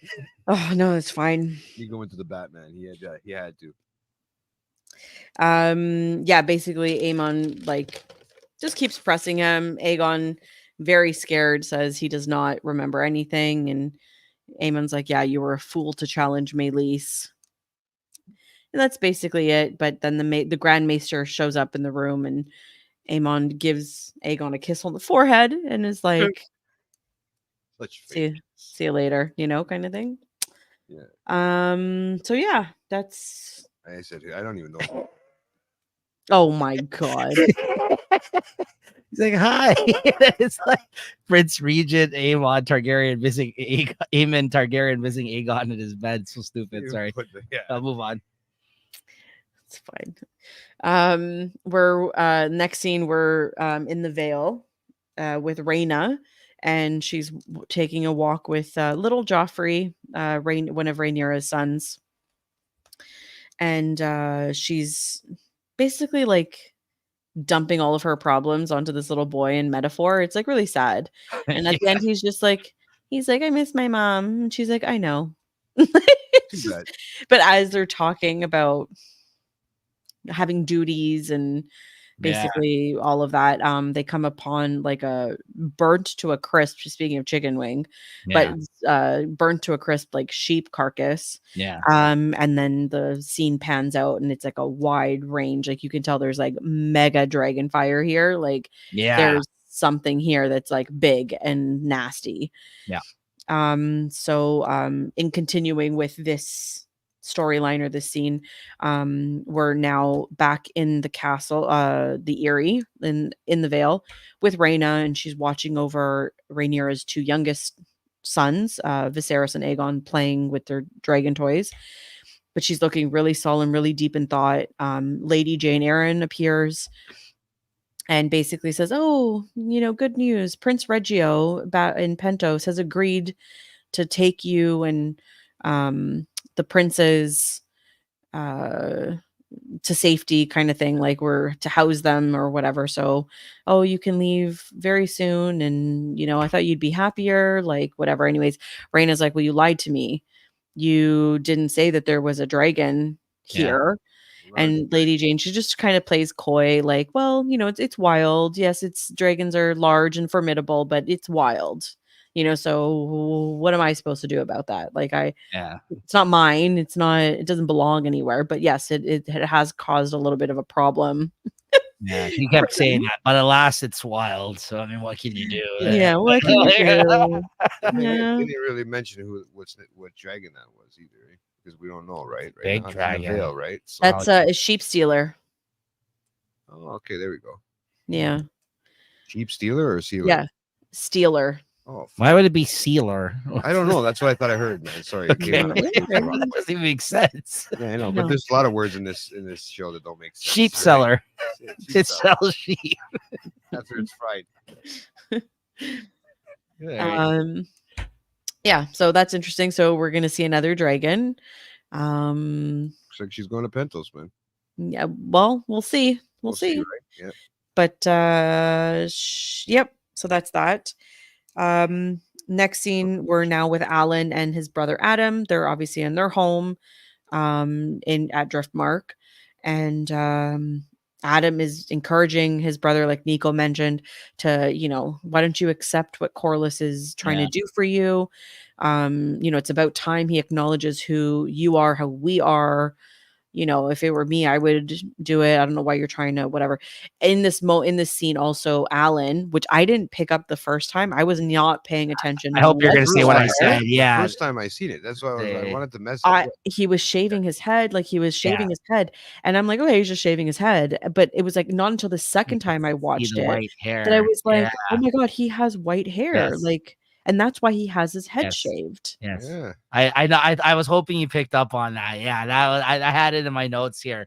It's a nice little detail that they did because they didn't really say it, but it was if you were paying attention, you kind of saw the detail of the white hair underneath. Yeah. And obviously he does that purposefully, so people don't know he's related to him, right? But is Adam also it's a Valyrian trait. It's a Valyrian. No, but Adam as well, like the brother. Yes. He's also related, but he just didn't have the hair. No, they did, genetics, like it's like a 50-50 shot. Like which one of what genetics of your parents are you going to inherit kind of thing, right? So yeah, like so I didn't realize until the second time I Yeah, it was watched this. cool. That was really cool to Yeah. see.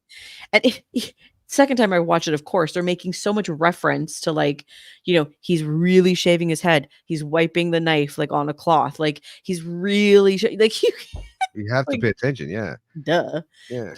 Um yeah, so anyways, his brother, they're just having that kind of a conversation. Like, Yeah. His brother's um upset that he's not taking on the offer. He doesn't like yeah. it, And like, then Adam was like, he's probably wants to pass Driftmark. Like it's about time, like he Acknowledges. acknowledges us. We could inherit the throne. And Alan's like, yeah, Corlys would rather the throne like be claimed by the sea Mhm. than to claim them as sons. So that was that scene. So we're getting I don't completely believe that, but yeah, that's just what they think. no, We because that's can't what know. Rhaenys was saying to Corlys. One of the last things Rhaenys said to Corlys before she died Mhm. was, I think you should Take 'em on. take these men up, like. So we'll see. The next scene, we're back at Dragonstone. Rhaenyra is overlooking the sea, obviously still deep in thought.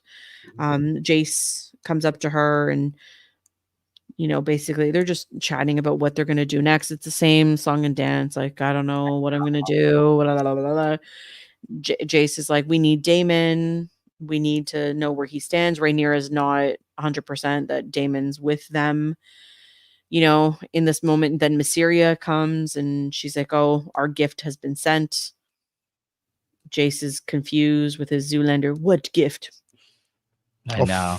I'm starting to like Jace, man. He's trying to step up. He's trying to help his mom, man. What are you gonna? Yeah. No, know? he's cool. He's cool. I'm just, I'm just He's fine. I think he's hating. going into himself. You know what I mean? Yeah, He's so he's obviously butthurt that he's not in on the butthurt. Yeah, I don't know why that made me laugh. I'd say that. I know. It just caught my off guard. That's all. Yeah. It is. He is clearly. Look at his face in this scene. So he runs off and that's basically it, I think. Yeah, the Yeah, scene kind of so. ends. Yeah, it doesn't. he has- Yeah, he they has don't his- really have any words. Yeah, no. He has his usual disapproving, quizzical Jacaerys face on after he's like, "Ooh, what package?" Yeah. It just ends. What a gift. Yeah. The next scene, there's a bunch of common folk. I guess they're digging for clams on the beach, on the shore. Great scene. One of them hears seagulls and he kind of looks over and he spots a little boat, like a boat. And on it, there's the Targaryen flag, Rhaenyra's Targaryen flag, black with the red dragon in it. And it's filled with things. So he walks over to it and he notices it's filled with fresh produce, fresh food, breads, like all of this stuff. And then he looks up and in the sea, there's like multiple boats approaching the shore, which was a really nice scene to see. And it's like, oh, like that's what she's doing. It's so smart. So smart. Yeah, it's just that's hopefully rally the small folk. Very on her smart side. to cause dissension within the ranks there, like amongst people, to show her support over the people that they're now, like, you know what I mean? That they're basically to create more allies, right? And maybe anger them to cause the uprising. Great, Yeah. brilliant move. Brilliant Yeah. move. Smart Yep. as fuck. Yeah, I didn't think about that until I seen it. That was cool, man. So there's that. That scene was great. The next scene, Alicent, we're now in the Red Keep, like in King's Landing, and Alicent is looking over Aegon. She's sitting there very pensive. That like muffled sound, that we saw in last episode is kind of hear muffling. She looks deep in thought. Grand Maester shows up and basically gives her an update saying, I think he'll be okay. She's like, well, what do you think is going to happen to him? Like, what kind of what kind of quality of life is this person going to have? Like, is he going to have? And Grand Maester doesn't really know what to say about it. So he goes to walk away. But then Alicent stops him and asks him, like, what of the letters she's been sending to Otto? have any of them come back? And he said, no, we've sent them to all the usual places that Otto would be. Yeah. But he hasn't responded yet. There's been no word. Yeah. And that's then he walks out kind of thing. He'll reach out when he wants. That's what they think. Eh? I think he said they'll reach out. He'll reach out when he needs, When you do, they sent it to High Garden and Old Town, right? So he'll reach out when if he gets word, but he's probably sent back, right? This is like the first of the next few scenes, which didn't seem that like that big of a deal the first time I watched it. But if you kind of take notice, these next few scenes kind of show like all the mess that she's created and how like she kind of goes from person to person and how the situation has changed in her life so drastically after everything that's occurred.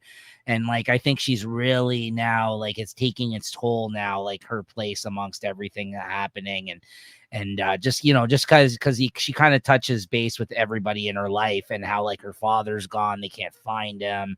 And then like her son's laid up, the other one's a tyrant, like, you know what I mean? Like, so it was very, I like how they kind of did all this. She goes and talks to her brother.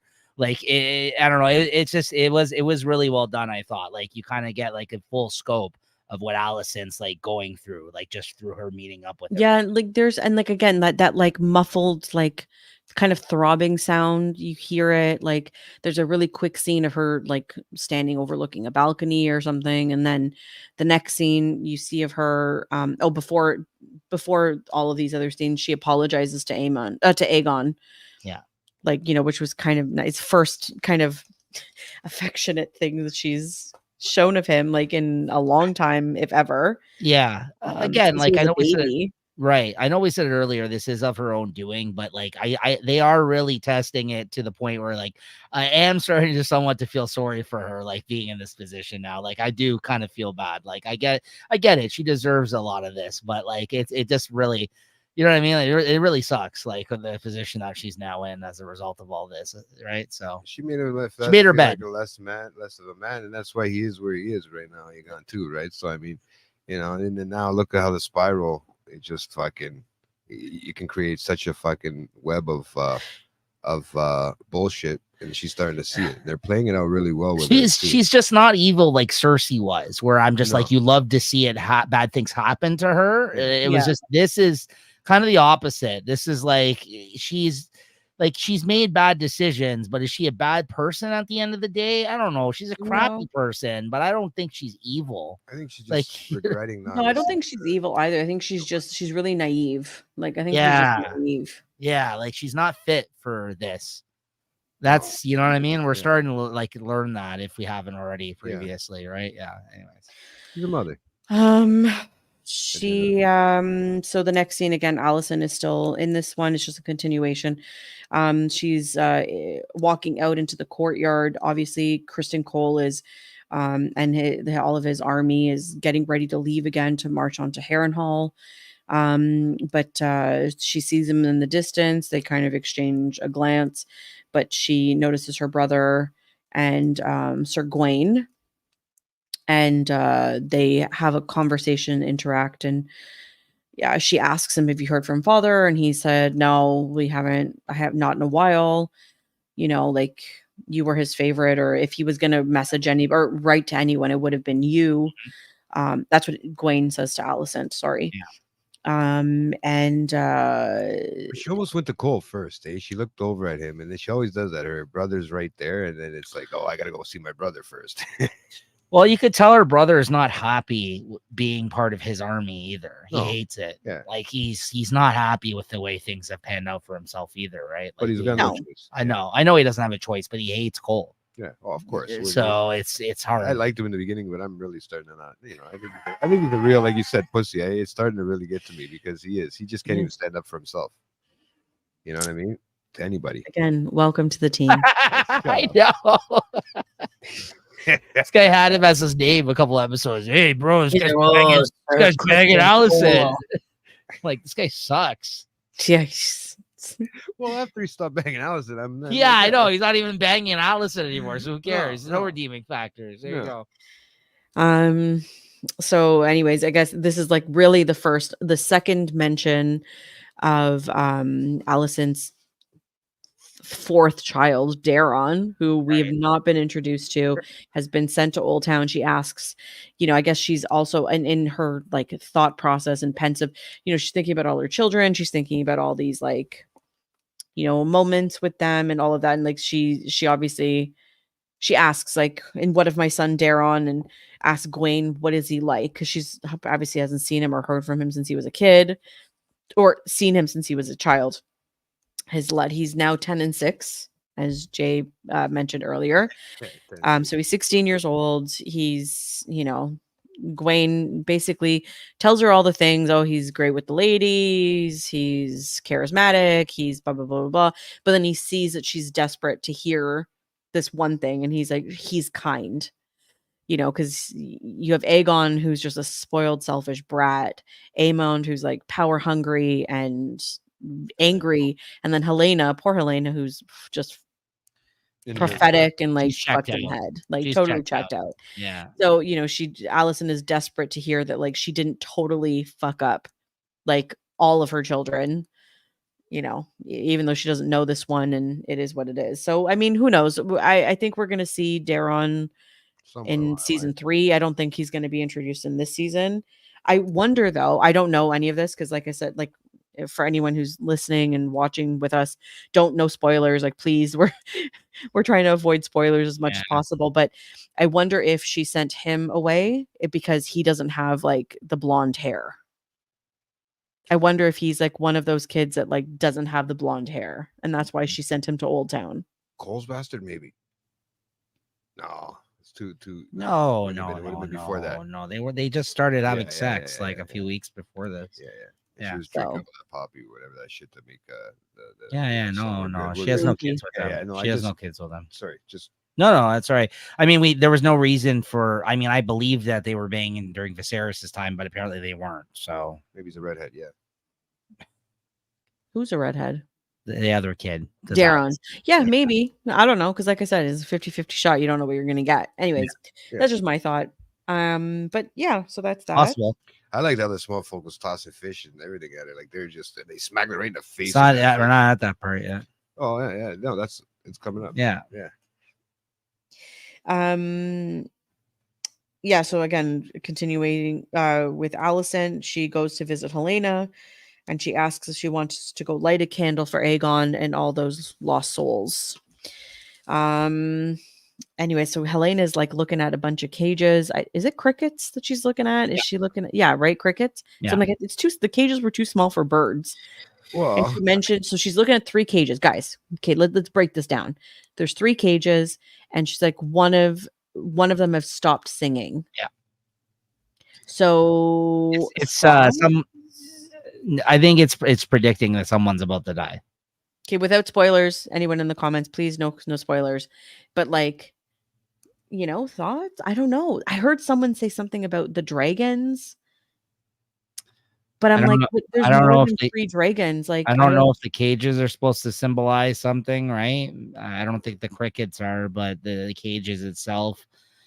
It would have been like a good like metaphor, like whatever. If like there was only 3 of the children, like Aegon, Aemond, and Helena, but there's 4 of them. But maybe they didn't have one for the 4th one. But there's 3 of them currently. Yeah.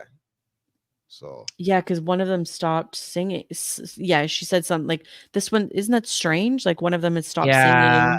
Isn't that strange? It's one of her premonitions or something, I think. Yeah, right? Like she's predicting something. Someone's gonna die. Ever since the last one, I'm like, I pay attention to everything she says. Well, again, it's very cryptic. Like the way she's staring at it, it's just the camera's just set on her doing that. She's not even paying attention to her mother. I think something's up there. I agree. Like there's no reason why they would show that unless they're trying to confuse us. It's like a red herring where they're like, oh, this will make people think that something's going to happen, right? Which Game of Thrones has been known to do as well, right? So I don't know, but I think it means that someone's going to get killed soon, I think, personally. Right. But I don't know what the significance of the cages or like the fact that they're 3 together.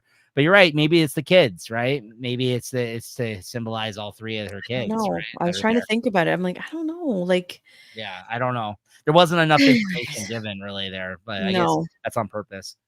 Right. So there's Keep our eye on that one. I Yeah. didn't even think about that. Yeah. that. Next scene, we're back. We're still in King's Landing, but no idea. Our tongue cut out. Oh, maybe the silence. Somebody's silenced. Maybe. Interesting. Maybe. Oh, making me wonder now. We're in King's Landing, but we're with the small folk now.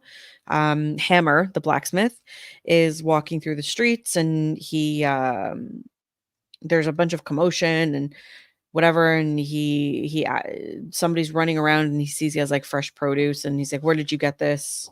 Oh yeah, he goes and he pets a dog, and then he sees there's a bunch of commotion, and he says, "Where'd you get this food?" And somebody says, "Oh, like Rhaenyra's ships, like they just docked. They have all these supplies." And Hammer goes to try to get some of the supplies. They're fighting. He knocks somebody out in the face, like grabs his For a cabbage.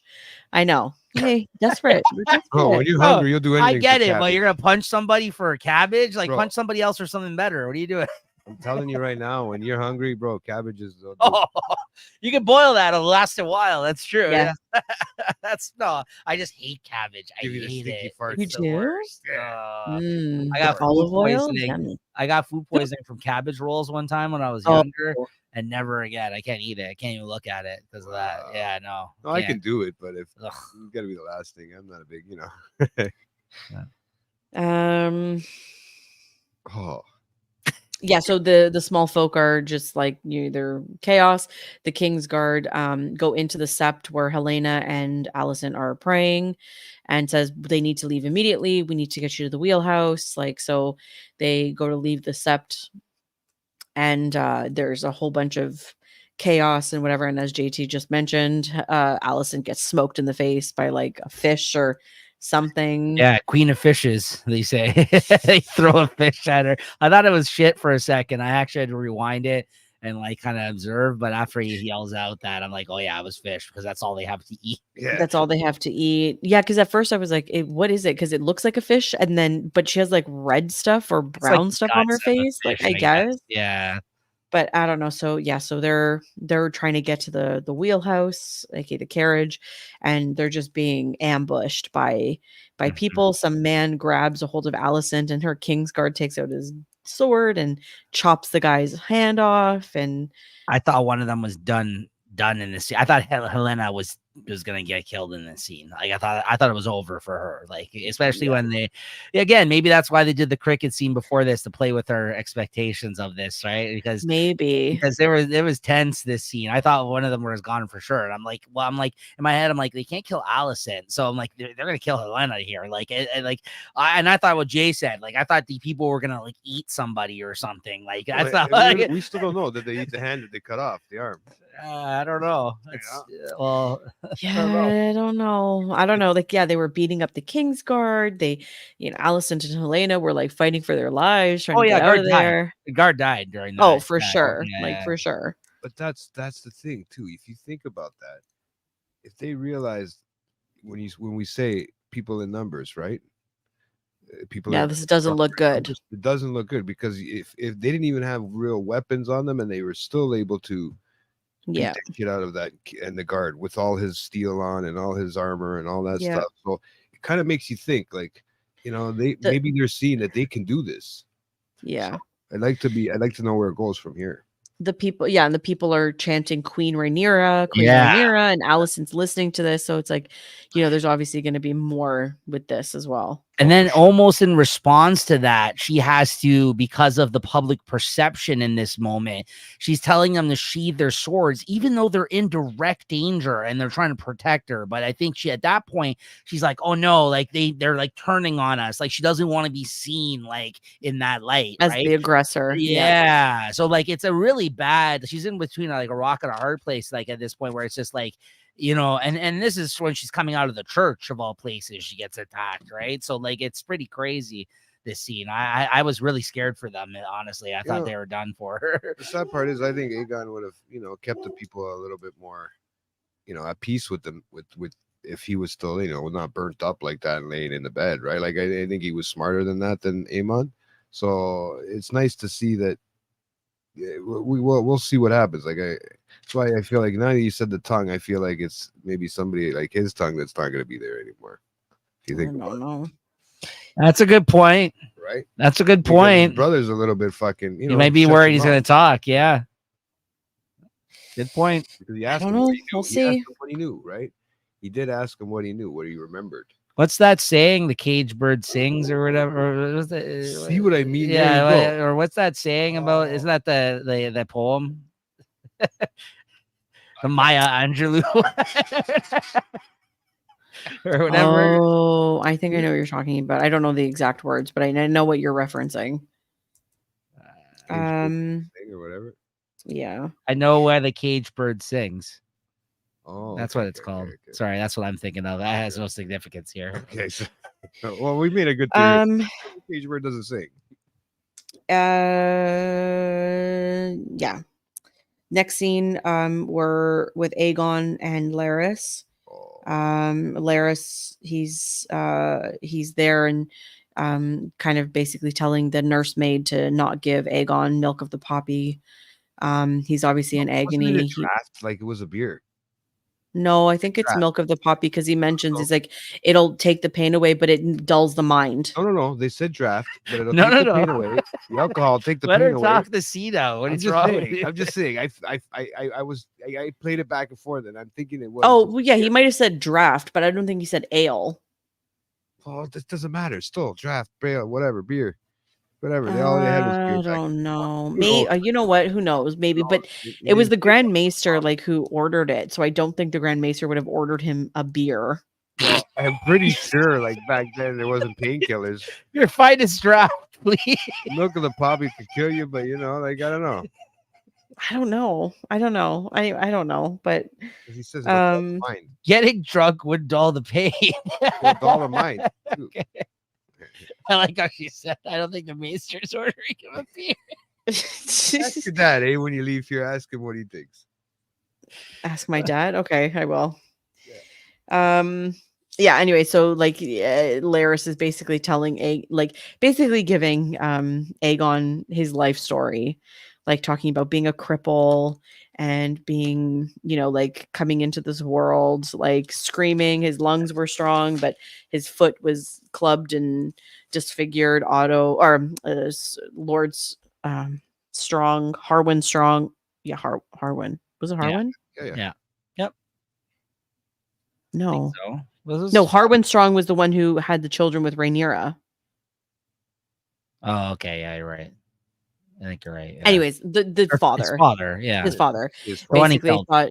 thought he was cursed, or there was a curse on the family, and he's just talking about being a cripple and just basically like, people are gonna look at you. He's basically he's basically playing into Aegon's insecurities. Aegon is a very insecure person, and so he's Laris, like Nico mentioned, is obviously afraid. He's, in a very precarious position. Like it's very, not good for him. He's trying to make him worried and see if he has any sway still from his bed, because he's still technically the king, because he's worried for his own position in life with him and being like in charge right now, right? So he's playing to his like weaknesses and basically says, like they're gonna underestimate you, but it'll be they will underestimate you, and this will be to your advantage. Yeah. So he's trying to give him advice, and then Aegon does say to him, like, help me. So it's anyways, oh man, I'm telling it was you. a manipulative scene, but it's very in line with these characters. Yep. That's that.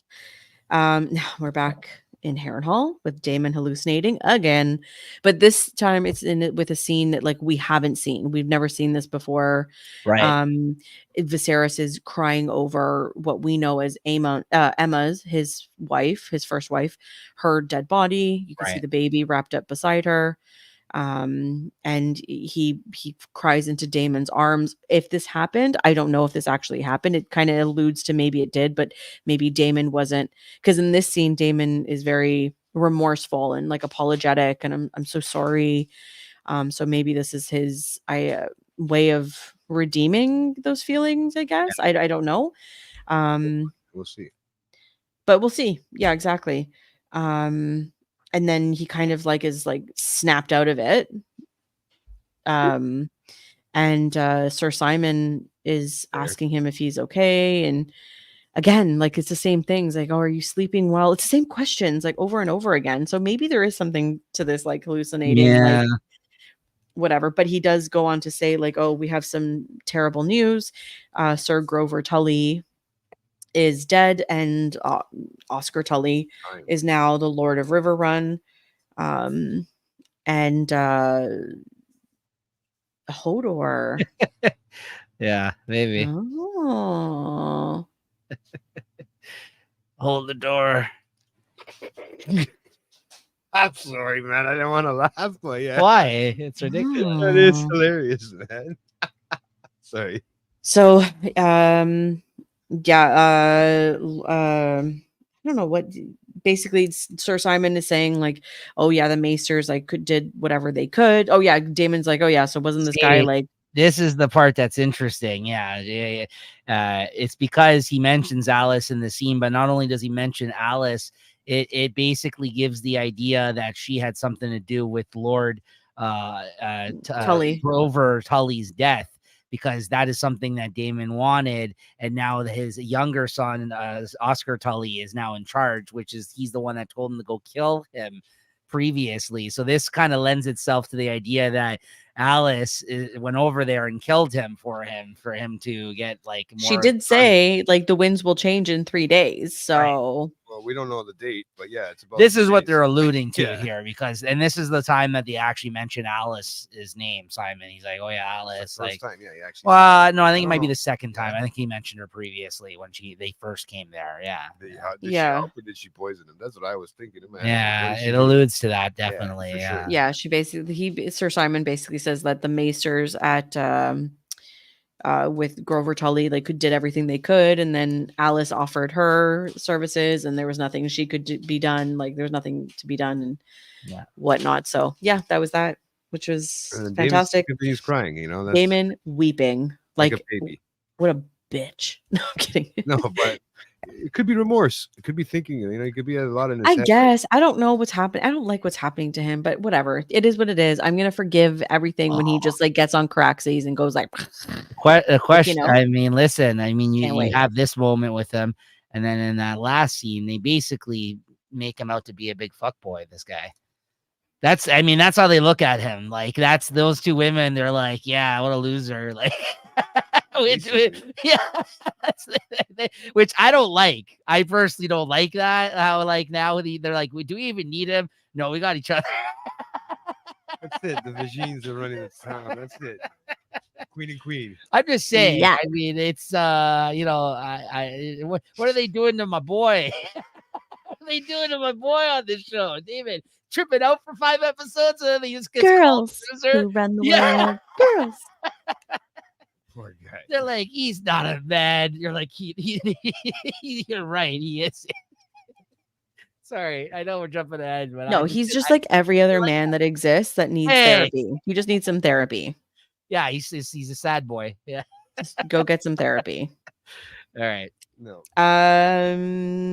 Yeah, so Just needs to get some sleep. yes.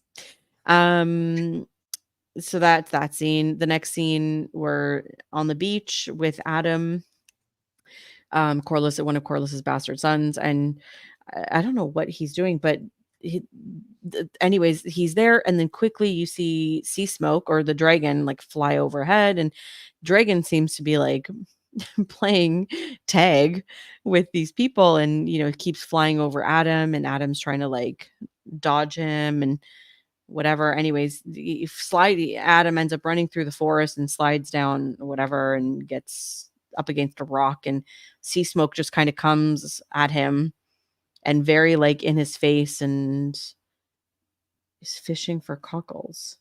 Oh, okay. Oh, oysters, clams, and cockles. I remember Arya saying that. Yeah, but she's Clams in the pretending next scene. she's with the faceless man guy. Okay. Yeah. Yeah, gotcha. Yeah, and just Sea Smoke gets right in his face and basically like claims him. Like Yeah. Yeah. Basically just like claims him. Like they have a stare down and it's like I guess like Adam he goes from being fucking terrified to like kind of like, oh, hold on one second. We're communicating. They bonded. There's something about a bond.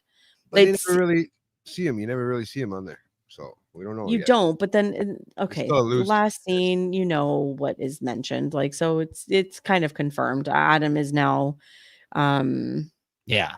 See Smoke's new rider. I did see Even though you that can't see him all that well at the end, but it's already on the internet. Like it's him. Like, yeah, I mean, Okay, it's, I haven't looked it up, so I like to wait. so the thing is, so I've also no, seen but I on the mean, what else do internet. you expect? They just put that scene, I know, and then like, but you're right, you don't really see him No, so because well. when I watched it yeah. the second time and then the end, it's her that rides off on a dragon. So If you zoomed that's what threw in, me you off. can see him. Sorry, go ahead. Where I'm like, really? I'm being so naive right now. It's, Oh no. my god, I'm gonna do it next. I'm gonna try it later. Seriously. Your phone. Yeah, go ahead. I saw on the internet that they say that dragons can't bond with a new rider until their Yeah. rider dies. So it's like it kind of alludes that maybe Laenor has died like off screen, like because we haven't heard about him since season 1. So I wonder if that's happened. I don't know. So that's food for thought for later, I guess. We'll see what happens with that. But Oh, okay. that's that. And then are we at the last? Yep. Yeah, we're at the last scene of the episode. Mysaria and Rhaenyra are discussing how positive her latest scheme went. Rhaenyra still feels hopeless, still feels Powerless. whatever. Mysaria is talking her up, trying to keep her positive, and then they discuss Daemon. And like Nico mentioned, how much of a fuckboy he is. Yeah, they just like because they both have had relations with him at this point. They're both like, that guy sucks. They're like, yeah, he does. It's like that's kind of what this conversation was. I didn't appreciate it. Yeah. Well, she's right when she said that they possessed. I know, but the guy can't even defend himself. He's tripping out in here. He's not like he doesn't say what's going on. He chose to go there. Yeah, he left. But yeah, he basically says, I have it written down here. He says she basically Daenerys says that Rhaenyra says he's never been a beast. He wishes to possess me, but he didn't want to be possessed. But Yeah. all right, But so she thinks he's there against her. She yeah, doesn't know, right? yeah. Like, I think in her head she doesn't know if he's with her or not, right? Mm-hmm. Yeah. So, and then Mysaria goes on and gives her a little bit of her backstory, her life story. She was sexually assaulted by her father and became pregnant, and they obviously had to do something about it. So much to the point that like she lost her uterus, like she can no longer bear children. So we know that about her. And then she makes a point that I know Nico has been like weary about accepting because he keeps asking, oh, I don't know about her, I don't know her intentions, I don't know what her intentions are.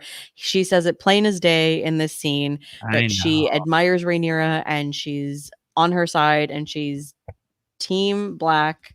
Yes, but all the way. No, we don't know this fucking game, this whole show doesn't. They lie to you. No, I felt, but I've said, I'm like, I feel that she's. I think for this real. solidifies it. Yeah, I think this solidifies like the line. I think she's now announced herself. She's like, I believe in you. I want you to be there. I want you to sit the throne. So it's kind of a done deal may be now. where they want us to, what they want us to think based on that. You're right, but listen, you steer us weren't in the even wrong with me direction. though. This whole time I've been banging that drum myself. Like everyone else, like you both were like, oh yeah, no, I think I trust her. I don't know. Now with this scene though, obviously, and not the kiss, the thing she said to her, I agree. I think she kind of opened up here in this scene, and you know what I mean? Like I was like, I trust her now. I think you're right. She's all in now. She's all in. I think She's about it.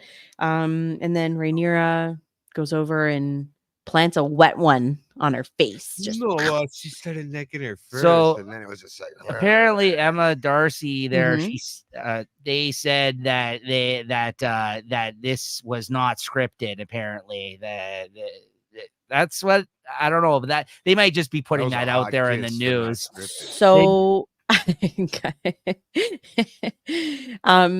I also I saw a clip of Emma Darcy speaking about this also, and she says that, you know, Rhaenyra's character is obviously sexual, and she's obviously not afraid like of the power that comes with being sexual and whatever, and so she goes after what she wants and she takes what she wants. And so like this is like just another example of that. She did it with Cole, she did it with Damon, she's now doing it with Mysaria. She's just not afraid, and to Harwin Strong, like she's not afraid to just take what she wants. Rhaenyra, the character. So this was just in line with It worked out. what Emma perceived the character to Well, be like. It did work out too. I mean, especially with you know, when Damon and all that in the beginning. I'm just you could tell. surprised because you hear about all these problematic things happening on sets these days where that kind of stuff isn't allowed yet. Like, I guess they were both comfortable with throwing this in there because, I'd like, rather have that. maybe there was a discussion had between them, right? Maybe there was between the actors at least. Like, they were like, maybe they agreed ETF, yeah, man, for I get it. you. But yeah, who knows? Like, and I mean, like at the end of the day, like you just have to go with it. Like you're in the moment. You Oh, have I don't. I mean, it seems you have fine. to be the character. Like I just don't know whether or not that statement that they put out there was purposeful or if that actually happened the way like they had said. Maybe they got caught up in the moment. I don't know, right? I don't know what to Yeah, say. somebody's Right? kissing it my is a little out of character. I mean, it's a little out of like place for the show. Like we haven't really had any intentional. I'm trying to think like Especially if this wasn't intentional. scripted. Like, or do they follow up on this now, or are they just gonna ignore it? Right? Yeah. Like that's what I mean. Like if this isn't something that the characters are into, this may have just been a one and done, like in the moment type of scene where it was just like, yeah, now she's gonna be subservient to her, and they just had this kiss and that's it. Maybe they will never follow up on this. Well, I might take a quick moment because I just think that, you know, in the beginning of the season they had mentioned, you know, about her that she's a date and all that stuff, and Right. I just feel like almost it was pushed on. You know what I mean? I and that could be me, but I also have some other. That things. was no, Jay. You know what? You're not wrong. Like that was my first initial I mean, they're making reaction the white too. guy look like a cuckoo, and they're making. No, I hear what you're saying in the sense that, like, I know sometimes people question like some motives behind these kinds of things these days in terms of the pandering kind of to certain, yeah. But I'm not trying to be hurtful. no, I know you're not saying it's wrong. You're questioning whether or not this was a genuine decision based off of the characters, or if this is something they wanted. Like the wokeness of society to nowadays, right. like No, because it's not. You're right. Like it's not I true get what he's to saying. Game of I get what Thrones. he's Like it's saying, not yeah. true to like the Game of like. It was fine. It didn't bug me, but Not at like, all. yeah. I can watch that more than I can watch anything else. I'd rather have them two kissing all the time. Seriously. But if it's not going to be followed up on, and this wasn't part of the characters, it's kind of interesting that they kind of yeah. But if we don't know whether or not, or maybe they will turn it into part of the story now. I don't know. Like if it was just if it wasn't scripted and like this was just like the edit that they chose to include, then like I don't know. We'll see. Right. There you go. Guys back. There we go. Thanks. Yeah, so that's that. But anyways, they're interrupted. Their passion was interrupted by Kingsguard saying that Sea Smoke has been spotted with a rider, unsure of who it is. Rhaenyra goes off to Cyrax, her dragon, hops on it and just takes off. You know, she's tired of waiting for council. She's tired of because the Kingsguard was like, should we reconvene the council? And she doesn't even say anything. They got a new dragon rider. goes. Yeah, they got a new dragon rider. Heads up. You think Jace is gonna chase her after? Because the way he made it look like he was gonna follow her, just because he that's his it's his mom, and he's always been trying to show that he's got some balls, but he's still a little young, right? And I don't know. I felt like the look in his face at the end scene there, it almost looked like he was gonna next one we might see him hop on his dragon and go back her up. I don't know. I don't think so. I think he's more like, what is she going to do in this moment? Like, what is she going to do? And she did exactly what she's been saying has been bothering her this whole time, is like, Needs she to lead has to the sit, war. she has to sit, she has to sit, she has to wait, send other people to do her dirty work. This time she's like, nah, F this. I'm Lead- out. Yeah, I'm I'm going. shit. Yeah, she So took it into her own hands, but she needs to find out who's riding that dragon. That's the whole purpose of it, right? She wants to know who's on. yeah, she needs to know, like, she needs to know which is it Team Right. Green or Team Black? Right, Who because is they it? have a new dragon rider as a result, Now it's possibly. the neutral team, right? It could be a neutral team, and this could go south for them very quick in all the sides, because if There's it's small folk, in a sense, that could rally the troops. You know what I mean? yes, lazy eye. Yeah, it's true. I mean, yeah, he's got to sit there and make sure that they're being watched. Yeah, so he's going to probably take his mom's place back home, and then I guess is that She's not going to be gone for long. No, the dragon gets there fast, right? She'll be gone for a day. Actually, a week until the next episode. So yeah, And that's it, yeah. everybody. Good job, Christina. Sorry for I think we sidetracked you quite a bit more today because but it's all part of it. These tangents that we do. We had jokes today too. We had some jokes along the way, which is always good. But more technical difficulties, like we're just. You know what? Doesn't my voice sound good on here instead of the car? It's a lot better. Pleasures of doing this show. Yeah, no, it was a lot of fun. Yeah, not a bad episode. Like I said, when we ever get to the end of these, I always think more of the episode than I did going in that sense, because it is nice to break apart in the scene by scene and talk about some of the really big standout moments, right? So I don't know. For you, what would you say your favorite scene of this episode was, Christina? Ooh, probably the dragon pit scene where the guy gets roasted there. Yeah, that was a good one. It's probably one of my favorite ones this episode. I might have to go with the scene with the boats coming in with the food. Oh, that was a good one too. I liked that scene a lot too. I like how it was shot. I like the way it presented itself, like where it was just one boat and then it turned out to be a bunch of boats. That was beautiful. Yeah, what'd you think? What was how about you? That was smart. We already know it's my favorite scene, but I mean, if you haven't the tree yet, no, guy got it right. I think I'm pretty sure, but yeah, no, the tree, that whole thing. I'm still convinced that Harrenhal, there's something going on, and like I said, I'm sorry.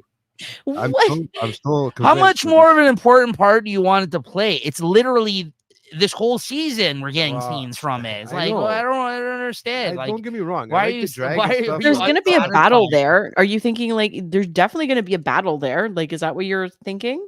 Not even. I just don't know what the fuck is going on. Like, I'm confused. No one does. Like, he's tripping out the whole time. I know, but that's kind of my, my focus right now is kind of there. I know what the dragons are capable of doing. I know what Rhaenyra is wanting to do. And I want to know. Actually, my thing is what's gonna happen with Aegon. Are they gonna cut his tongue off? Are they gonna fucking, are they gonna? Now he's on the tongue cutout. I like how he leaves with more questions. Everywhere. He leaves these episodes with more questions than he went in. Yeah. So it's magical. Got me crazy going, man. It is magical, man. The whole series, this whole walk in the park of Game of Dragons. Yeah. It's an ayahuasca resort. Yeah, exactly. Everyone's hopped up and fucking having vision quests over there, apparently. Honestly, well, here's one of two things is going to happen. He's either going to come out of this situation having resolved all these issues in his head, and come out strong as ever out of this situation, and honestly, it's bad because he could try to take over. He can become an enemy of Rhaenyra coming out of this situation if we're going to listen to Alice, who's in his head trying to push him to go for become a king, right? Or he's going to come out of this situation having learned a lot about himself. He's going to grow as an individual and actually go by her side. It's going to be go one of two ways, right? We just don't know. Right now he's aligning himself with all these armies and all this stuff, but he's already talking that talk about I'm your king liege and all this crap, king regent or whatever the hell he was going on about, liege lord, whatever. Yeah. I just don't think this episode he really brought that up. Sorry, what's that, Christina? I think he's just peacocking. I think Yeah. he's just like he's just trying to have control of something, and he has no control of anything. Right. And he's just, I think he's know, still trying to find himself. I just He think he's absolutely confused. is. Look at all the look at all the issues that he has oh my still in his god, I he head. mean, he went to slept with freaking therapy. It Yeah. is. That's why I said he's either going to emerge from this even better as a result, or it's going to drive him insane. Like he's just going to get worse. Like, right? Like Maybe it's, Harrenhal's asylum, and like he's trying to figure himself out, and he gets out finally and figures himself out. I'd say the best thing to happen in Harrenhal so far was last episode's scene with Damon dreaming of Viserys. It balanced Damon's character more, and the acting was good. Yeah, That's what I mean, and it's harder to figure out which way he's going to play. Yeah. Right now, as opposed to before, where we kind of thought, yeah, he's going to take over, but he didn't mention himself as King Regent in this one either, or King. Period. He didn't really. If you listen, he didn't really say that to anybody. So I don't know where he's going now, right? Like this is kind of like a teeter totter, right? And maybe it might lead into the next. It might lead into the next season. right. I mean, obviously, I don't know if it's going to be at the end, but who knows? No, I mean, I hope whatever this Harrenhal thing, I hope it gets resolved before the last episode. Like, so by next episode, I hope that whatever his new path is out of Harrenhal, like, I hope it starts next season. Because just right Yeah, next I think it's episode, season. next I don't think it's episode. going to go that. I I hope. think they're going to drag it into the end of the season. They have you at the edge of your seat. What else? The more does he's got all the people he wanted for that situation now working for him, like as an army. Like that's there's nothing else for him there other than to hold like if he wants to stay, because aren't they still on their way there right now? Yes, everyone's on their Crescent way Bowl? there. Like Yeah. it's gonna There's be gonna be a done. Like battle. there's gonna be a battle next episode. Like there's got to be something. Yeah. It's got to end. Yeah. That's Rhaenyra just comes in and then she flies overhead. And If says, they have no FaceTime with one another at the end of this season, mark my words, I'm going to be upset. I'm telling you that right now. No, I am. I'm going to be very upset if these two characters don't have any FaceTime. Exactly. And I'm gonna be Lazy very I just made a good point too. Like, Grover Tully's dead, so it's time to act in the Riverlands. It's 100%. There it's the time is Yeah, it's I think it's he's right. confused. I still think he's confused. I don't think because the crying in this one too, it really made you figure. Well, he's going through it, but I mean, like all these plans are falling in his hands the way he wanted it, right? Like he has to act like he's not well. We know this, like no one's doubting that, but like he has to do something, right? Like we need him back in the mix. Like we can't have him off the board like this. And I know he's serving a very powerful, good purpose by being there right now. He's tripping out the whole time though. Like, you know what I mean? Like, I mean, it's a fun ride. I mean, but we'll have to see where it takes. I need them to meet up with one another again. I can't like I need them at least on the last episode, like to be like him walking into her and Sarah just making out. I'd be upset if they don't meet up with each other this season again. Right? We'll see. Well, we'll have to. I guess that's the excitement of House of Dragons, a Game of Thrones, man. Right? It keeps you fucking thirsty for more. They also don't give you what you want every time, right? As we know, so it's just like Yeah, that's one thing I hate is that they just they bring you this close and then they pull it back from you. It's like when you're teasing your friend or your dog or whatever, and you go, "Here's a little treat," and then you take it away. Sit. No, I hate it. Because it drives me nuts. But yeah, at the end Everybody of the day, hates it. Nobody likes to be teased like that. That's not nice. I mean, depending on which way you tease me, I mean, it's not so bad. Yes. I knew it. I was egging that on. Yeah, I know. Little. You're getting good at that. Hey, Nico knows how to keep me calm, and you know how to. They massacred my boy, man. That's all I gotta say. It's like that Godfather. They massacred my boy, bro. They're massacring him. This David situation. I can't. Maybe he comes out stronger. I don't know. I'm hoping. I think that's I will say that's where it looks like it's coming going to now. So it's not the worst. Otherwise, there'll be a fight between him and Rhaenyra, and that'd be fucking crazy, man. Hey. Oh wow, that'd be interesting. I don't know. I'm waiting till what is it? Sunday now? Oh my god. All right, everybody. Should we wrap it up? Christina, you good? It looks like you're fading fast there too. All right. So everyone, thank you again for tuning in, and great chat interaction. Thank you folks for passing through again, seeing a lot of familiar faces here and names from last time. So thank you for that. If you were someone new that came through today, and weren't taking part in the chat because we've been seeing the numbers go up and down here throughout the night, make sure to log in to YouTube. You can take part in the chat. If you are a fan of the show and you're watching this, take part in the chat. It's a fun time. You can ask us questions. You can give us your takes on stuff. It's a lot of fun. Make sure you like and subscribe. And yeah, thank you to everyone that's been tuning in. These have been a lot of fun. We got 2 episodes to go. And Christina's been doing a great job with the notes. Thanks, Guy. Yeah. Later, man. Yeah. So thank you so much. And sorry I missed the start, but loved it regardless. Yes. No, we don't normally stream on Sunday. We usually stream on Wednesdays at 9 because we usually give it a couple of days for us to watch it maybe more than once. So yeah, you're right. I know a lot of people go for the straight reaction YouTube stream right off the bat of the episode. Maybe for the finale, we'll see. But it's hard to get the notes down right away. Yeah, that's the problem. Unless you just want a straight reaction, whether or not we liked it or not. But it's Wednesdays at 9. We've been doing these lately. So unless there's any issues, Wednesdays at 9. But yeah, like and subscribe. You can hit the notification bell to be notified of when these videos go out, guys. Check out our playlist. Lots of other stuff here on the Late Night Chat Network. Your first stop for pop culture talk. Maybe we'll give you like a thumbs up the day of if we watch it, or thumbs down, and you guys could decide like if you're gonna watch it on Wednesday with us, man, because it could be interesting. We'll just put a picture of us going up or down, and then you guys can wait till Wednesday. Yeah, Wednesday at 9 though is when we've been streaming these Eastern Standard Time. I guess, and right? He'll be sober most of the time now, so it'll be great. Wired, so you can tune in for those, and it's always good. You can always go back and watch the video too in our playlist. Yeah, thanks, Lazy. Thanks for tuning in for the bit that you did. Appreciate it, Guy. Appreciate it. And to the other folks, too. I know there's a couple other names that were tuning in earlier. Thank you. And, we'll see you guys next time. Christina, thank you. Great job on the notes here today. And JT, thank you as always. Okay. All right, everybody. 2 episodes. Later, guys. Change this. Turn on the music. Yeah. There we go.